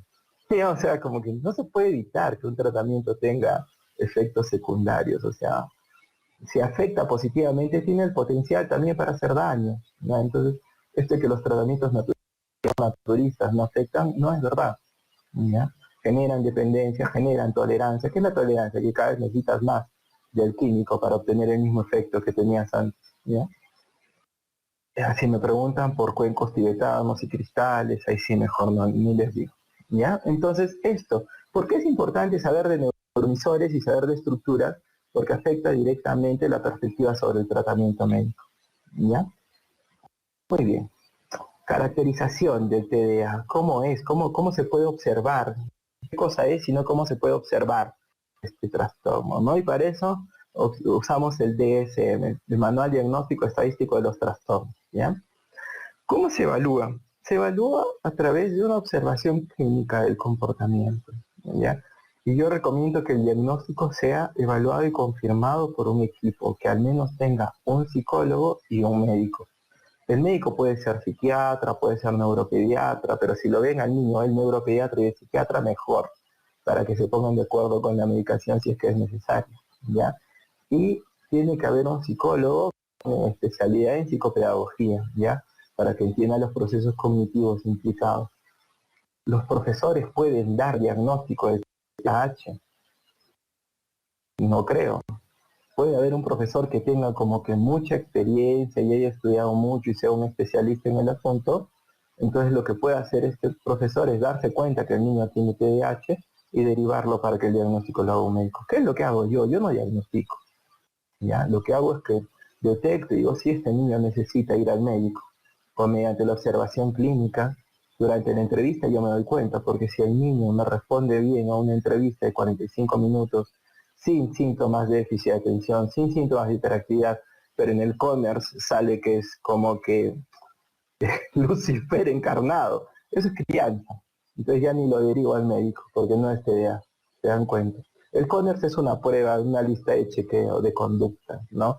Observables. La evaluación del comportamiento del niño, tanto en el hogar como en el colegio, es muy importante. Se evalúan los dos ámbitos, el colegio y el hogar, para ver si hay coincidencias, observaciones. Presenta solamente en un lugar, porque si presenta solamente en un lugar no es. La elaboración de la historia clínica y la exploración de los antecedentes es muy importante porque es un trastorno genético, por lo tanto es hereditario. Por eso es que el programa de tratamiento incluye tanta consejería a los padres, porque no es solamente consejería sobre crianza y que los padres tienen que aprender a enseñar las autoinstrucciones, sino que muchas veces implica tratamiento para los padres que nunca han recibido tratamiento pero que tienen TDA.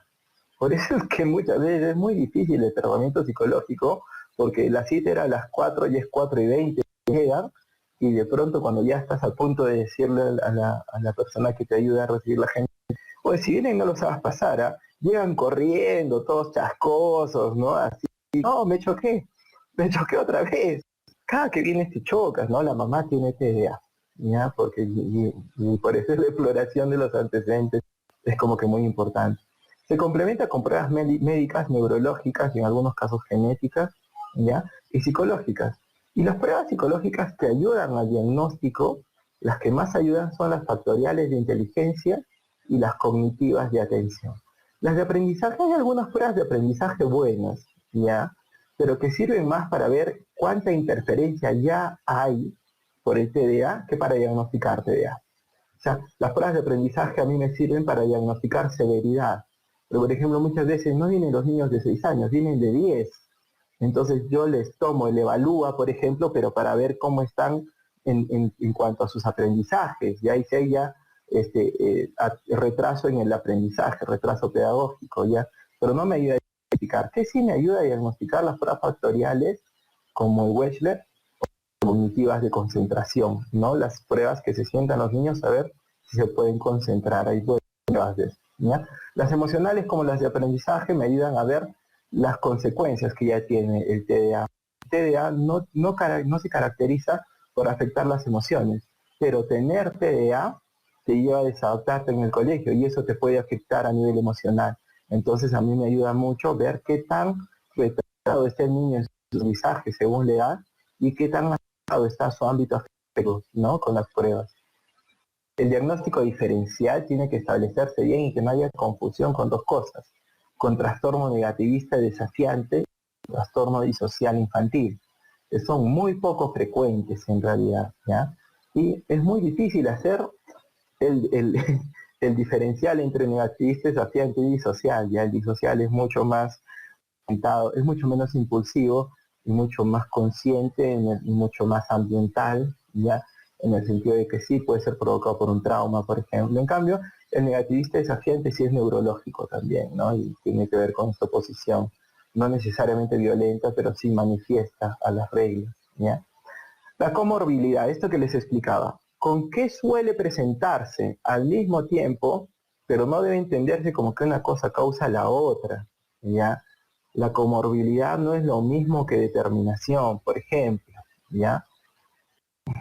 Digamos que si a mí me da COVID, el virus, y el COVID, que es un virus, me provoca una neumonía. La neumonía es consecuencia del COVID, ¿ya?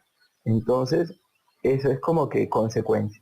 El TDA puede aparecer como comorbilidad, no como, ¿ya? Entonces, el TDA no funciona ninguno de estos trastornos. Puede aparecer simultáneamente, como por ejemplo que yo tengo COVID y además meningitis, ¿ya? Y el COVID no me ha provocado la meningitis, sino que yo soy piña y me están ocurriendo las dos cosas al mismo tiempo, ¿ya? Eso significa comorbilidad. ¿Y con qué hay comorbilidad? Con trastornos generalizados del desarrollo, ¿no? Como el autismo, por ejemplo.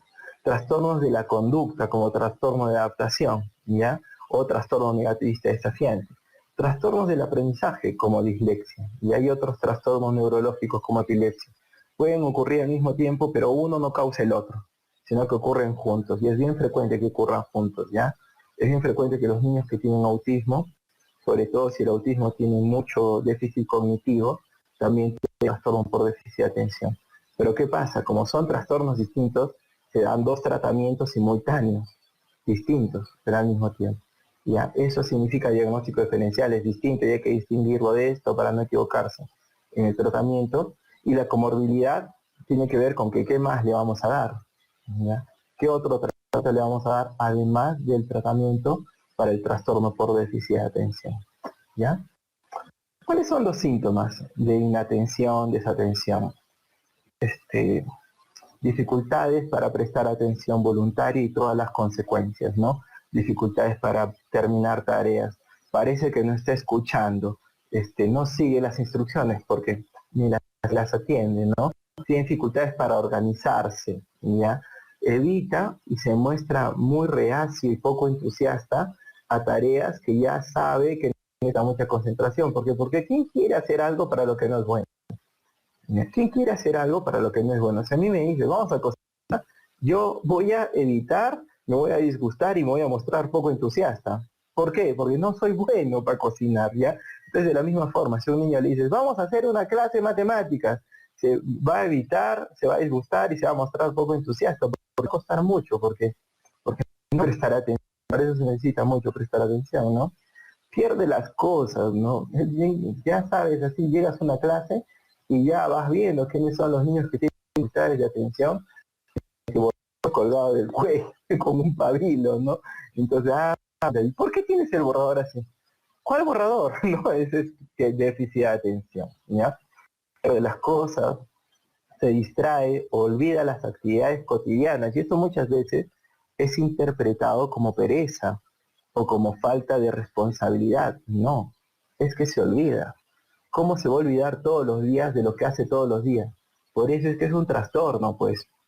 Es un trastorno, ya no es mala intención del niño.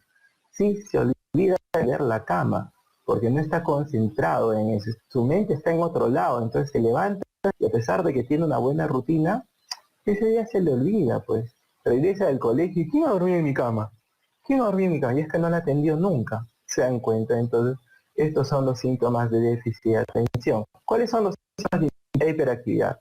Juguetea, golpea con las manos, retuerce el asiento, ya está como que con el cambio o con pie, así, ¿no? Lo que pierna nerviosa, pierna fantasma, ya no sé qué trastornos hay en este momento, que cada trastorno que se inventa la gente lo tiene, ¿no?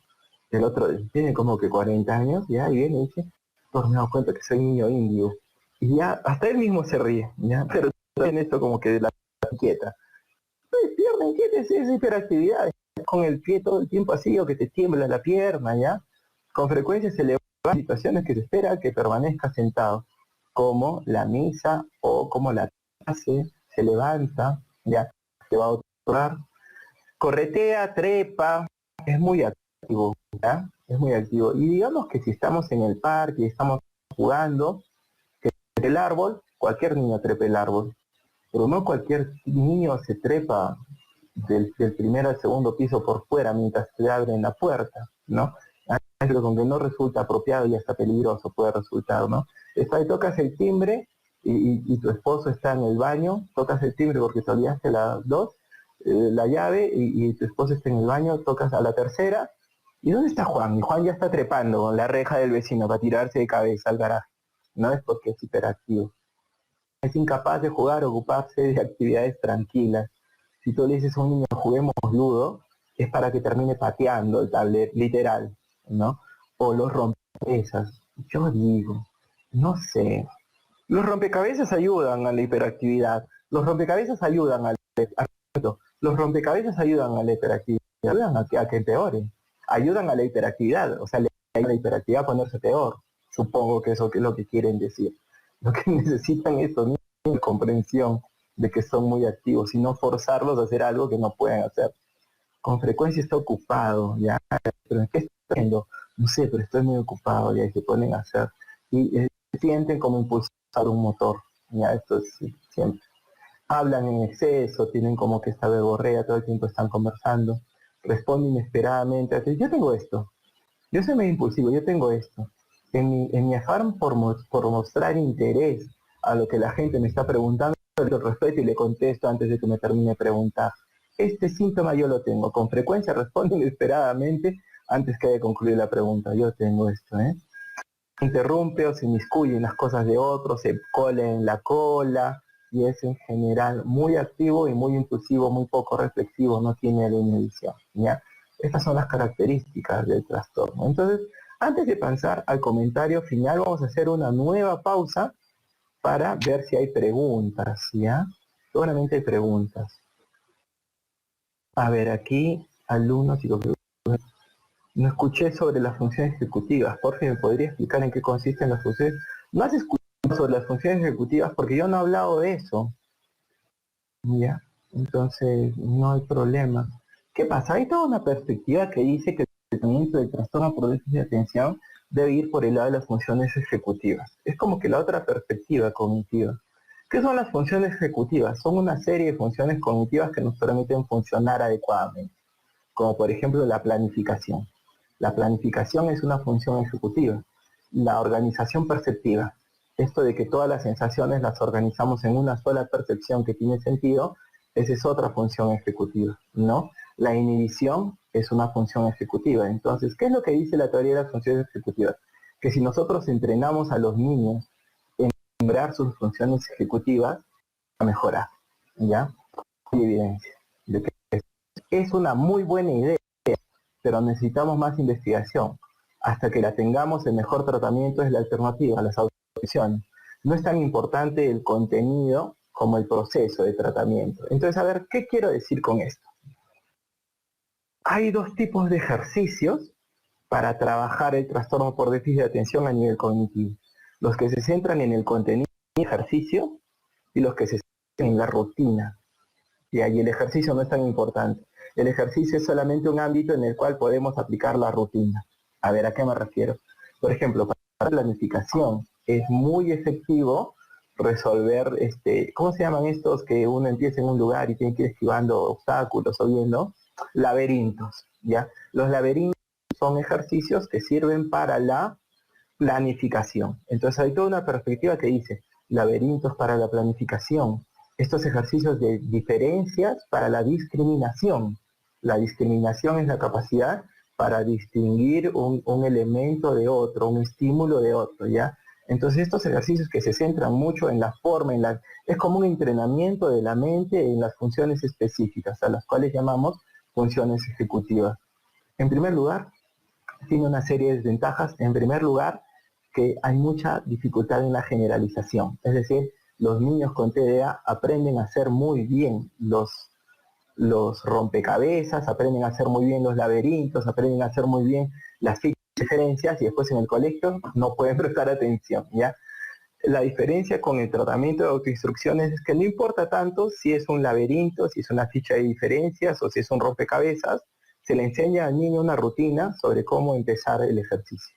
No es importante el ejercicio en sí mismo, sino lo que entrena el niño antes y durante, que es observar, planificar qué va a hacer, comprender bien las instrucciones y mantenerse concentrado para después evaluar, sin importar si es un tablero de ajedrez o si es un rompecabezas o si es un laberinto. Esas son las funciones ejecutivas, son cosas que usamos para funcionar, son funciones cognitivas básicamente, ¿ya? Y se pueden entrenar, pero todavía no tenemos suficiente tecnología pedagógica como para la generalización, como para que ese entrenamiento en el laberinto en realidad se vuelva entrenamiento en planificación.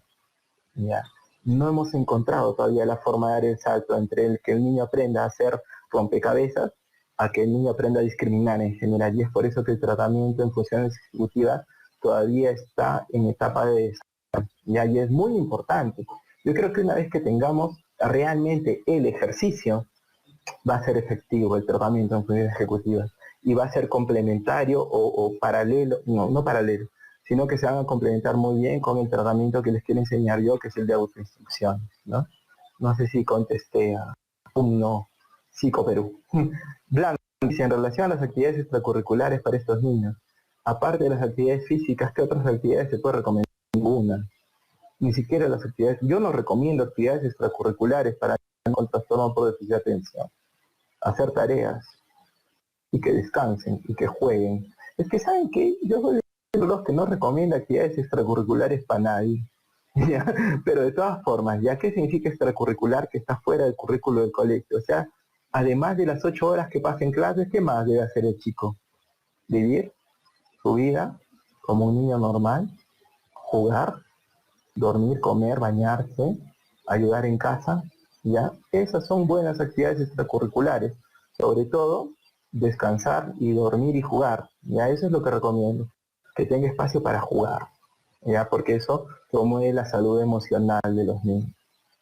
¿Cómo ayudamos a los niños, Judy, cómo ayudamos a los niños con TDA aparte de la medicina, con tratamiento psicológico?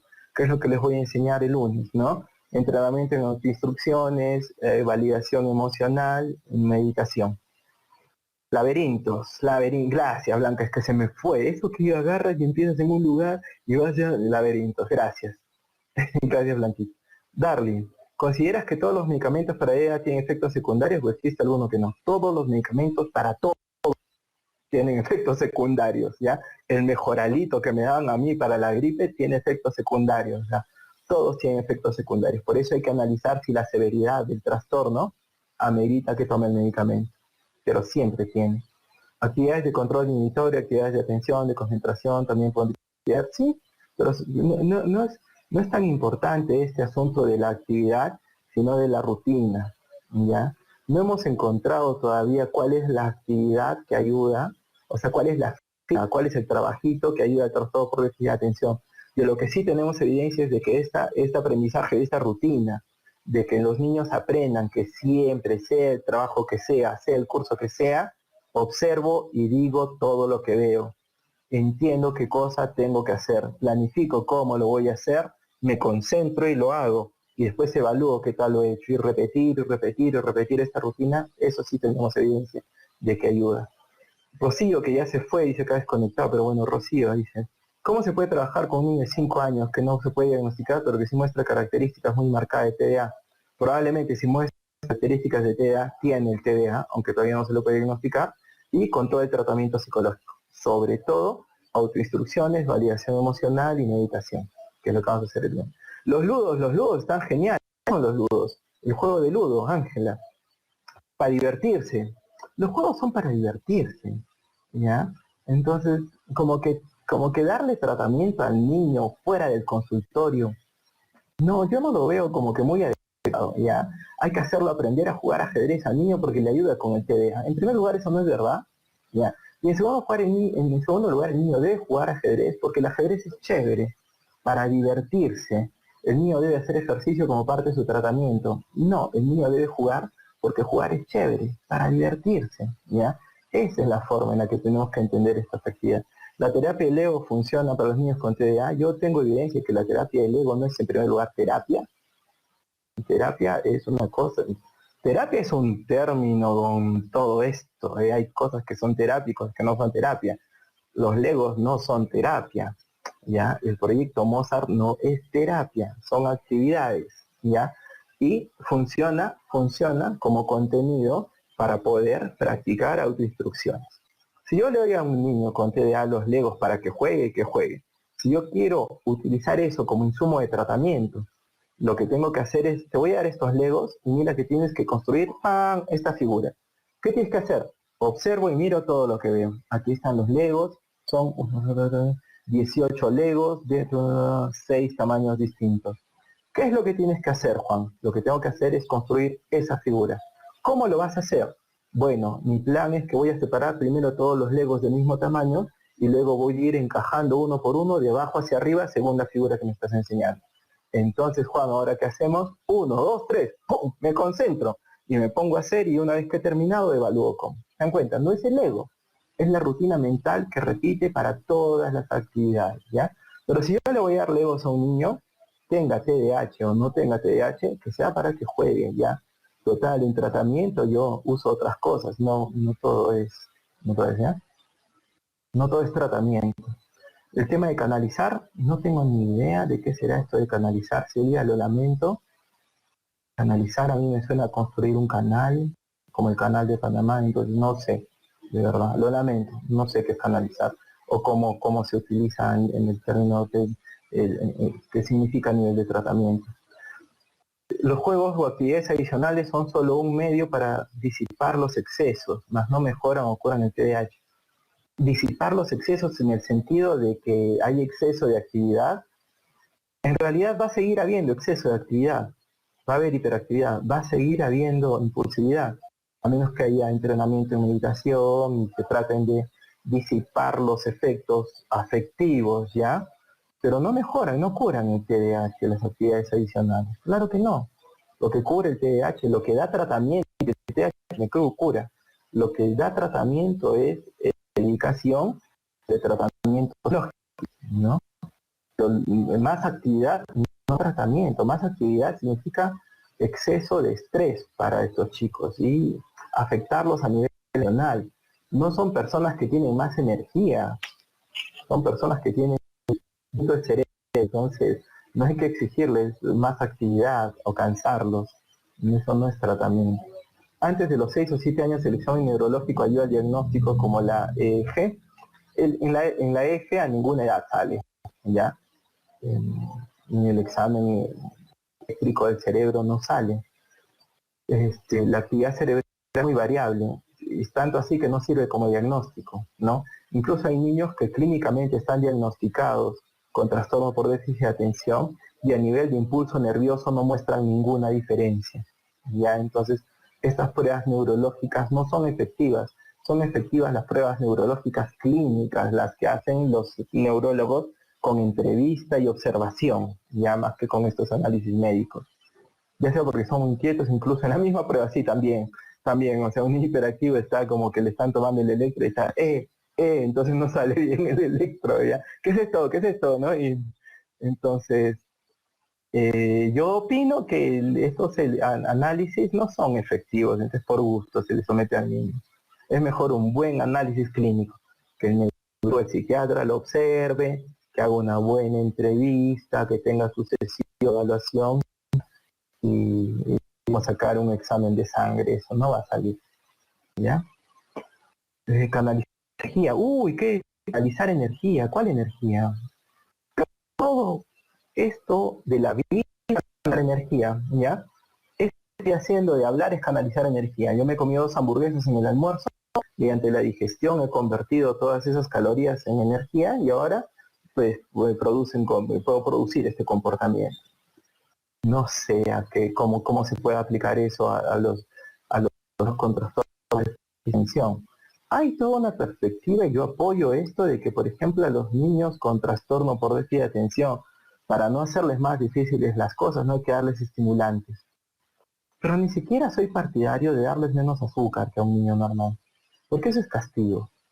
No por tener una condición neurobiológica no vas a poder comer todo por tener años. Porque te pones más hiperactivo. No, igual hiperactivo. Y quitándole el azúcar normal que come un niño normal en nuestro contexto, ¿ya? Si todos vivimos a base de stevia, no hay problema, ¿ya? Pero vamos a la fiesta, todos, no, deja la chicha porque tiene stevia, y eso tiene azúcar. Deja la torta, deja eso porque tiene... No se puede pues, vivir así, ¿eh? Sí, esto de la canalización de la energía, no sé cómo puede ser. Esto de no es un problema energético, es un problema neurológico de impulsividad. No es que el niño tiene más energía, es que el niño tiene más de inhibición de impulsividad. Entonces no es que tenga más energía y cuando esté cansado es menos impulsivo. Un niño con trastorno por déficit de atención, muy cansado y con mucho sueño, igual se puede poner a jugar con fuego. Algo que me creo que no es también. Y peor, ¿no? Entonces, ¿qué pasa? Por ejemplo, si yo tengo al niño todo el día en full actividad y pasa cansadísimo, eso lo vuelve menos impulsivo. Le digo, corre a la cocina, y métete una taza de avena al microondas y esperas que ya suba ahorita, me voy a lavar las manos. Y el niño sube y encuentra el encendedor en la mesa, así, medio dormido, va a empezar a prender el encendedor y se le va a incendiar el cabello. No inhibe la impulsividad del cansancio, solamente cansa.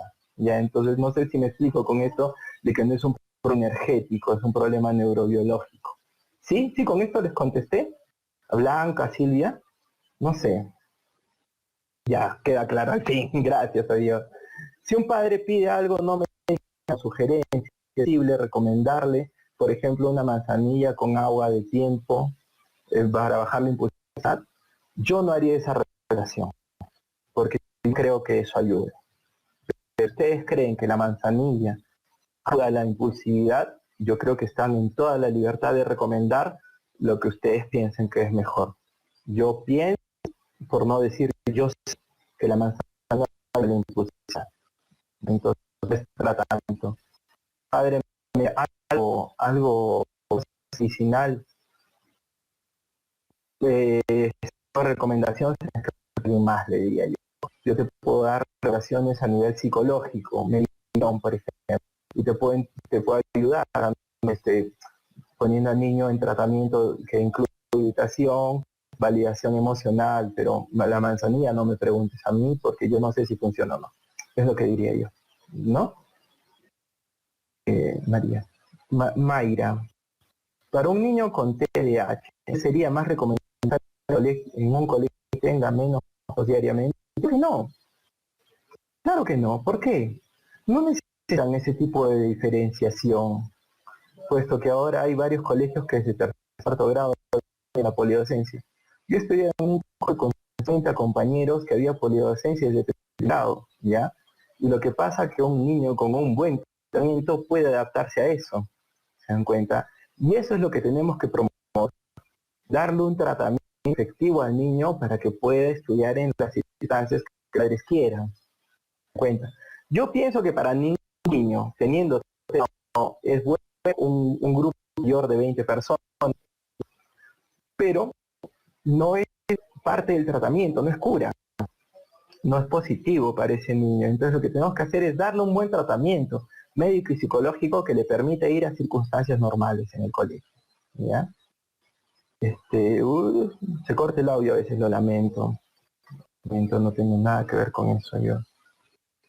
Te escucho cortado. Si yo que me escucho cortado. Muy bien. Entonces, si hay alguna otra pregunta, porque también con el tiempo así. Ya voy a compartir entonces esto último, que tiene que ver en los 10 minutitos que nos quedan, que tiene que ver con el colegio. Y lo que pasa es que en el colegio ocurre lo siguiente. Si se sabe en este cuento de que llegan 10 niños en un colegio primaria, de primaria, en el sitio en el que viven había nevado mucho, había como que las gradas en este colegio que estaban llenas de nieve y la rampa para discapacitados llena de nieve. Y dentro de estos 10 niños había un niño en silla de ruedas, con discapacidad, en silla de ruedas. Entonces estaban las gradas y la rampa, todas llenas de nieve, y 9 niños que pueden entrar y un niño en silla de ruedas. Entonces sale del colegio, limpia, ve así a ojo de un cubero cuál es la situación y empieza a limpiar las gradas. Y una niña muy astuta le dice, mano, ¿qué haces? ¿Cómo que qué hago? Acá estoy limpiando las gradas, ¿no ves que estoy limpiando las gradas? Y le dice, ¿por qué? Porque estoy limpiando las gradas para subir. Pero ¿por qué no limpias la rampa? ¿No? Y el señor le dice, porque si limpio las gradas, van a poder subir 9 de ustedes. Y la niña que se había dado cuenta de una cosa le dice, mano, pero si limpio la rampa, subimos los 10. ¿Ya? Y esa es la perspectiva que hay que tener con respecto a el déficit de atención. Las acciones del déficit de atención, lo que les voy a enseñar el lunes, no les sirve solamente a los niños con déficit de atención, les sirve a todos. Si yo puedo implementar estrategias de atención para un niño con déficit de atención en el aula, debería aplicar para todos los niños, porque lo que le ayuda a un niño con trastorno por déficit de atención a concentrarse mejor, a controlar su impulsividad y a controlar su hiperactividad, no le sirve solamente a ese niño, sirve a todos. En el Antares, que es el colegio en Lima, todos los niños tengan déficit de atención o otra cosa, o no tengan nada, reciben autoinstrucciones y les ayuda un montón. Yo no tengo trastorno por déficit de atención, practico autoinstrucciones. Cuando viene un chico, problemas de rendimiento académico, no tiene discapacidad de la trastorno por déficit de atención, pero quiere mejorar sus notas, lo entreno en autoinstrucciones. ¿Se dan cuenta? Porque esta rutina mental ayuda a los niños con trastorno por déficit de atención, pero tiene el potencial para ayudar a todos. Y lo bueno es que las autoinstrucciones se generalizan. Ya las autoinstrucciones, sí, yo se las enseño a un chico en el consultorio y después las puede usar para muchas cosas en su vida, ¿ya? A diferencia del entrenamiento en funciones ejecutivas, que hay muchas dificultades para la generalización, ¿ya? Entonces, yo no sé con respecto a otras discapacidades, otros problemas del aprendizaje, no me quiero meter ahí, pero el tratamiento para el trastorno por déficit de atención, es decir, todas las cosas que vamos a ver el lunes, pueden dar a todos los niños y les va a hacer bien. Les va a hacer muy bien, les va a ayudar un montón, ¿ya? Entonces el plan educativo individualizado, que tiene que ver más en un trastorno con déficit de atención, con la evaluación, ¿ya? Con cómo le tomo los exámenes, por ejemplo, ya no tiene que ver con el tratamiento en el aula o en casa, ¿ya? Porque eso sí se puede aplicar a todas las instrucciones, el entrenamiento en meditación, la validación emocional y todo lo demás, ¿ya? Entonces, eso es muy breve y muy conciso, ¿no? Y tiene que ver con este asunto de el tratamiento por déficit de atención, si le sirve a un niño, le sirve a todos los niños. Así es, y es bueno. Entonces, habiendo llegado a este punto de la transmisión, les quiero agradecer a todos su atención y su participación y sus preguntas. Ha estado bien, ¿ya? Y no sé si tengan alguna pregunta más, algún comentario más. ¿No? ¿Está claro todo entonces hasta ahí? Creo que ya está empezando a fallar la transmisión. Le vino el déficit de atención a mi computador. Muy bien, hay gente que está tipeando, entonces vemos si está tipeando adiós, terminamos. Si está tipeando preguntas, las contestamos, no vamos un momentito, ¿ya?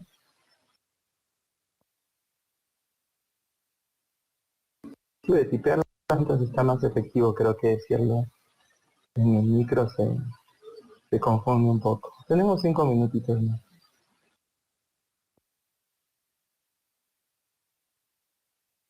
Varios usuarios están escribiendo, escuchan, están buenas las preguntas, ¿ah? Lo que vamos a hacer el lunes es una descripción del programa que damos nosotros como tratamiento, ¿no? El programa que damos mi equipo y yo, que se centra en las autoinstrucciones como tratamiento cognitivo para la atención, pero se complementa con consejería a los padres sobre crianza, límites y motivación, a tratamiento afectivo a través de validación emocional y entrenamiento en habilidades, sobre todo meditación. Ya está la pregunta. Entre todo me quedo con el TDA, no se trata de un tema energético. Sí, no es energético, es un problema neurológico, sí, excelente. Ay, qué bueno que quedó eso, ¿eh? ¿Alguna lectura recomendada para el lunes? Hay unas lecturas que van a ser colgadas en el aula virtual, les recomiendo todas esas. Y tienen que ver con esto, o sea, con la caracterización, ¿no? Con la caracterización del TDA para poder pasar el lunes ya al entrenamiento en cómo debe ser el tratamiento. Es una profundización. Las lecturas que hemos puesto profundizan sobre las causas y síntomas, sobre todo, ¿no? Darle. ¿Consideras que un niño con TDA debe tener ayuda psicológica y médica? Un poquito por decir especial no es suficiente. Necesita ayuda psicológica y médica y no necesita un colegio especial. Quiero ser bien enfático en esto. Un niño con trastorno por déficit de atención no necesita ir a un colegio especial, ¿ya? Si necesita ir a un colegio especial es porque no está recibiendo un adecuado tratamiento psicológico y médico. Con un buen tratamiento médico y psicológico, de ir a un colegio regular, ¿ya? En el que hay, por ejemplo, políticas de inclusión, ¿ya? Pero no un colegio especial. El TDAH no es para colegio especial, por favor, ¿ya? No sé si quedó claro eso, Melanie. Vamos a apoyar a un niño para que no le afecte el rechazo o conflicto social. En primer lugar, hablando en el colegio para que no haya rechazo y conflicto social. Ya eso es responsabilidad de los adultos. No podemos permitir el acoso, no solamente con estos niños, sino con ninguno. Y el acoso es un problema estructural, de adultos sobre todo, ¿ya? Y el otro es dando tratamiento afectivo, que es parte del tratamiento emocional. Cómo trabajamos nosotros el tema emocional, lo voy a exponer también el lunes. Decía que el tratamiento de comunicación antes de la edad del diagnóstico es preferible no hacerla. No, es imposible, no se debe hacer tratamiento de comunicación antes de los 6 años bajo ningún motivo, porque no es ético, ¿ya? Sin embargo, sí hay casos que los niños de 5 años, por ejemplo, son medicados y eso está muy mal, porque no se puede diagnosticar antes de los 6 años y no se puede medicar para una cosa que no se tiene diagnóstico, es una cosa media lógica. Se medica a partir del diagnóstico, si no se puede diagnosticar, no se puede medicar. Y esa es justamente la razón por la cual no se diagnostica antes de los 6 años, para no medicar. ¿Se dan cuenta? Antes de los 6 años no es necesario, además. Con el tratamiento psicológico pueden rendir adecuadamente tanto en casa como en el preescolar, por favor. ¿Ya? ¿Es necesario que un niño con TDA sea medicado o de qué depende de la severidad, Noemi? Depende de la severidad. Hay chicos que no tienen tan severo el trastorno y también depende de la etapa del tratamiento. Hay chicos que ya han aprendido mucho en su tratamiento psicológico, entonces pueden enfrentar el mundo con menos medicación o en la adolescencia tardía, casi sin medicación, pero gracias a que ya han interiorizado el tratamiento psicológico, ¿ya? Esas son las dos premisas, la etapa del tratamiento y la severidad. El nivel de interferencia, si no interfiere mucho, ¿para qué se medica? Pero si interfiere y no le permite aprender, por ejemplo, de verdad, el tratamiento médico tiene consecuencias como que, por ejemplo, causa dependencia, sí causa dependencia. Un niño de 6 años le causa dependencia, sin el medicamento no presta atención, su atención depende del medicamento. ¿Es preferible eso y que aprenda a leer y escribir? Yo creo que sí, ¿no?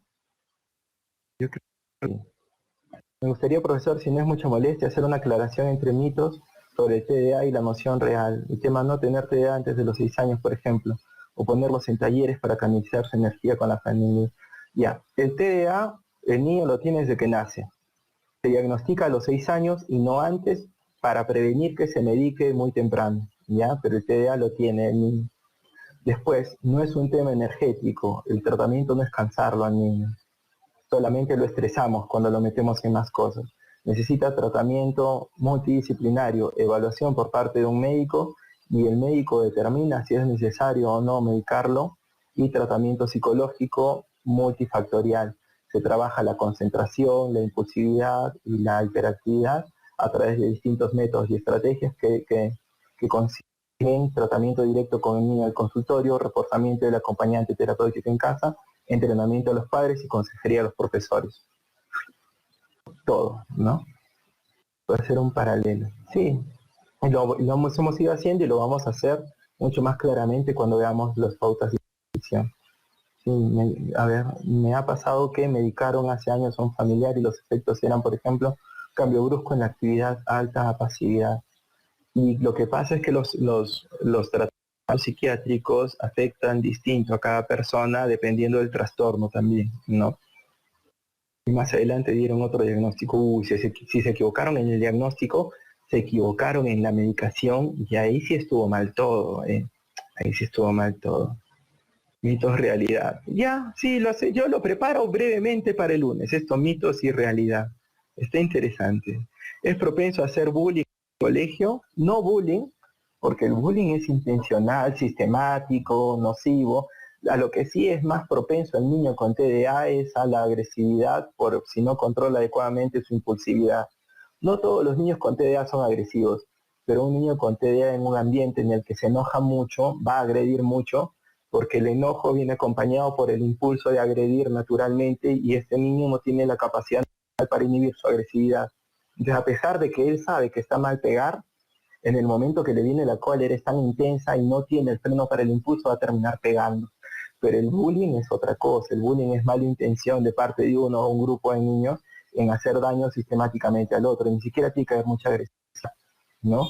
Con, por ejemplo, agarrar su cuaderno y volcárselo a la basura cada 3 días, ¿ya? O esconderle las cosas. Y un niño con TDA no es propenso a eso, es propenso a reaccionar impulsivamente. No sé si me dejo entender, María Esther.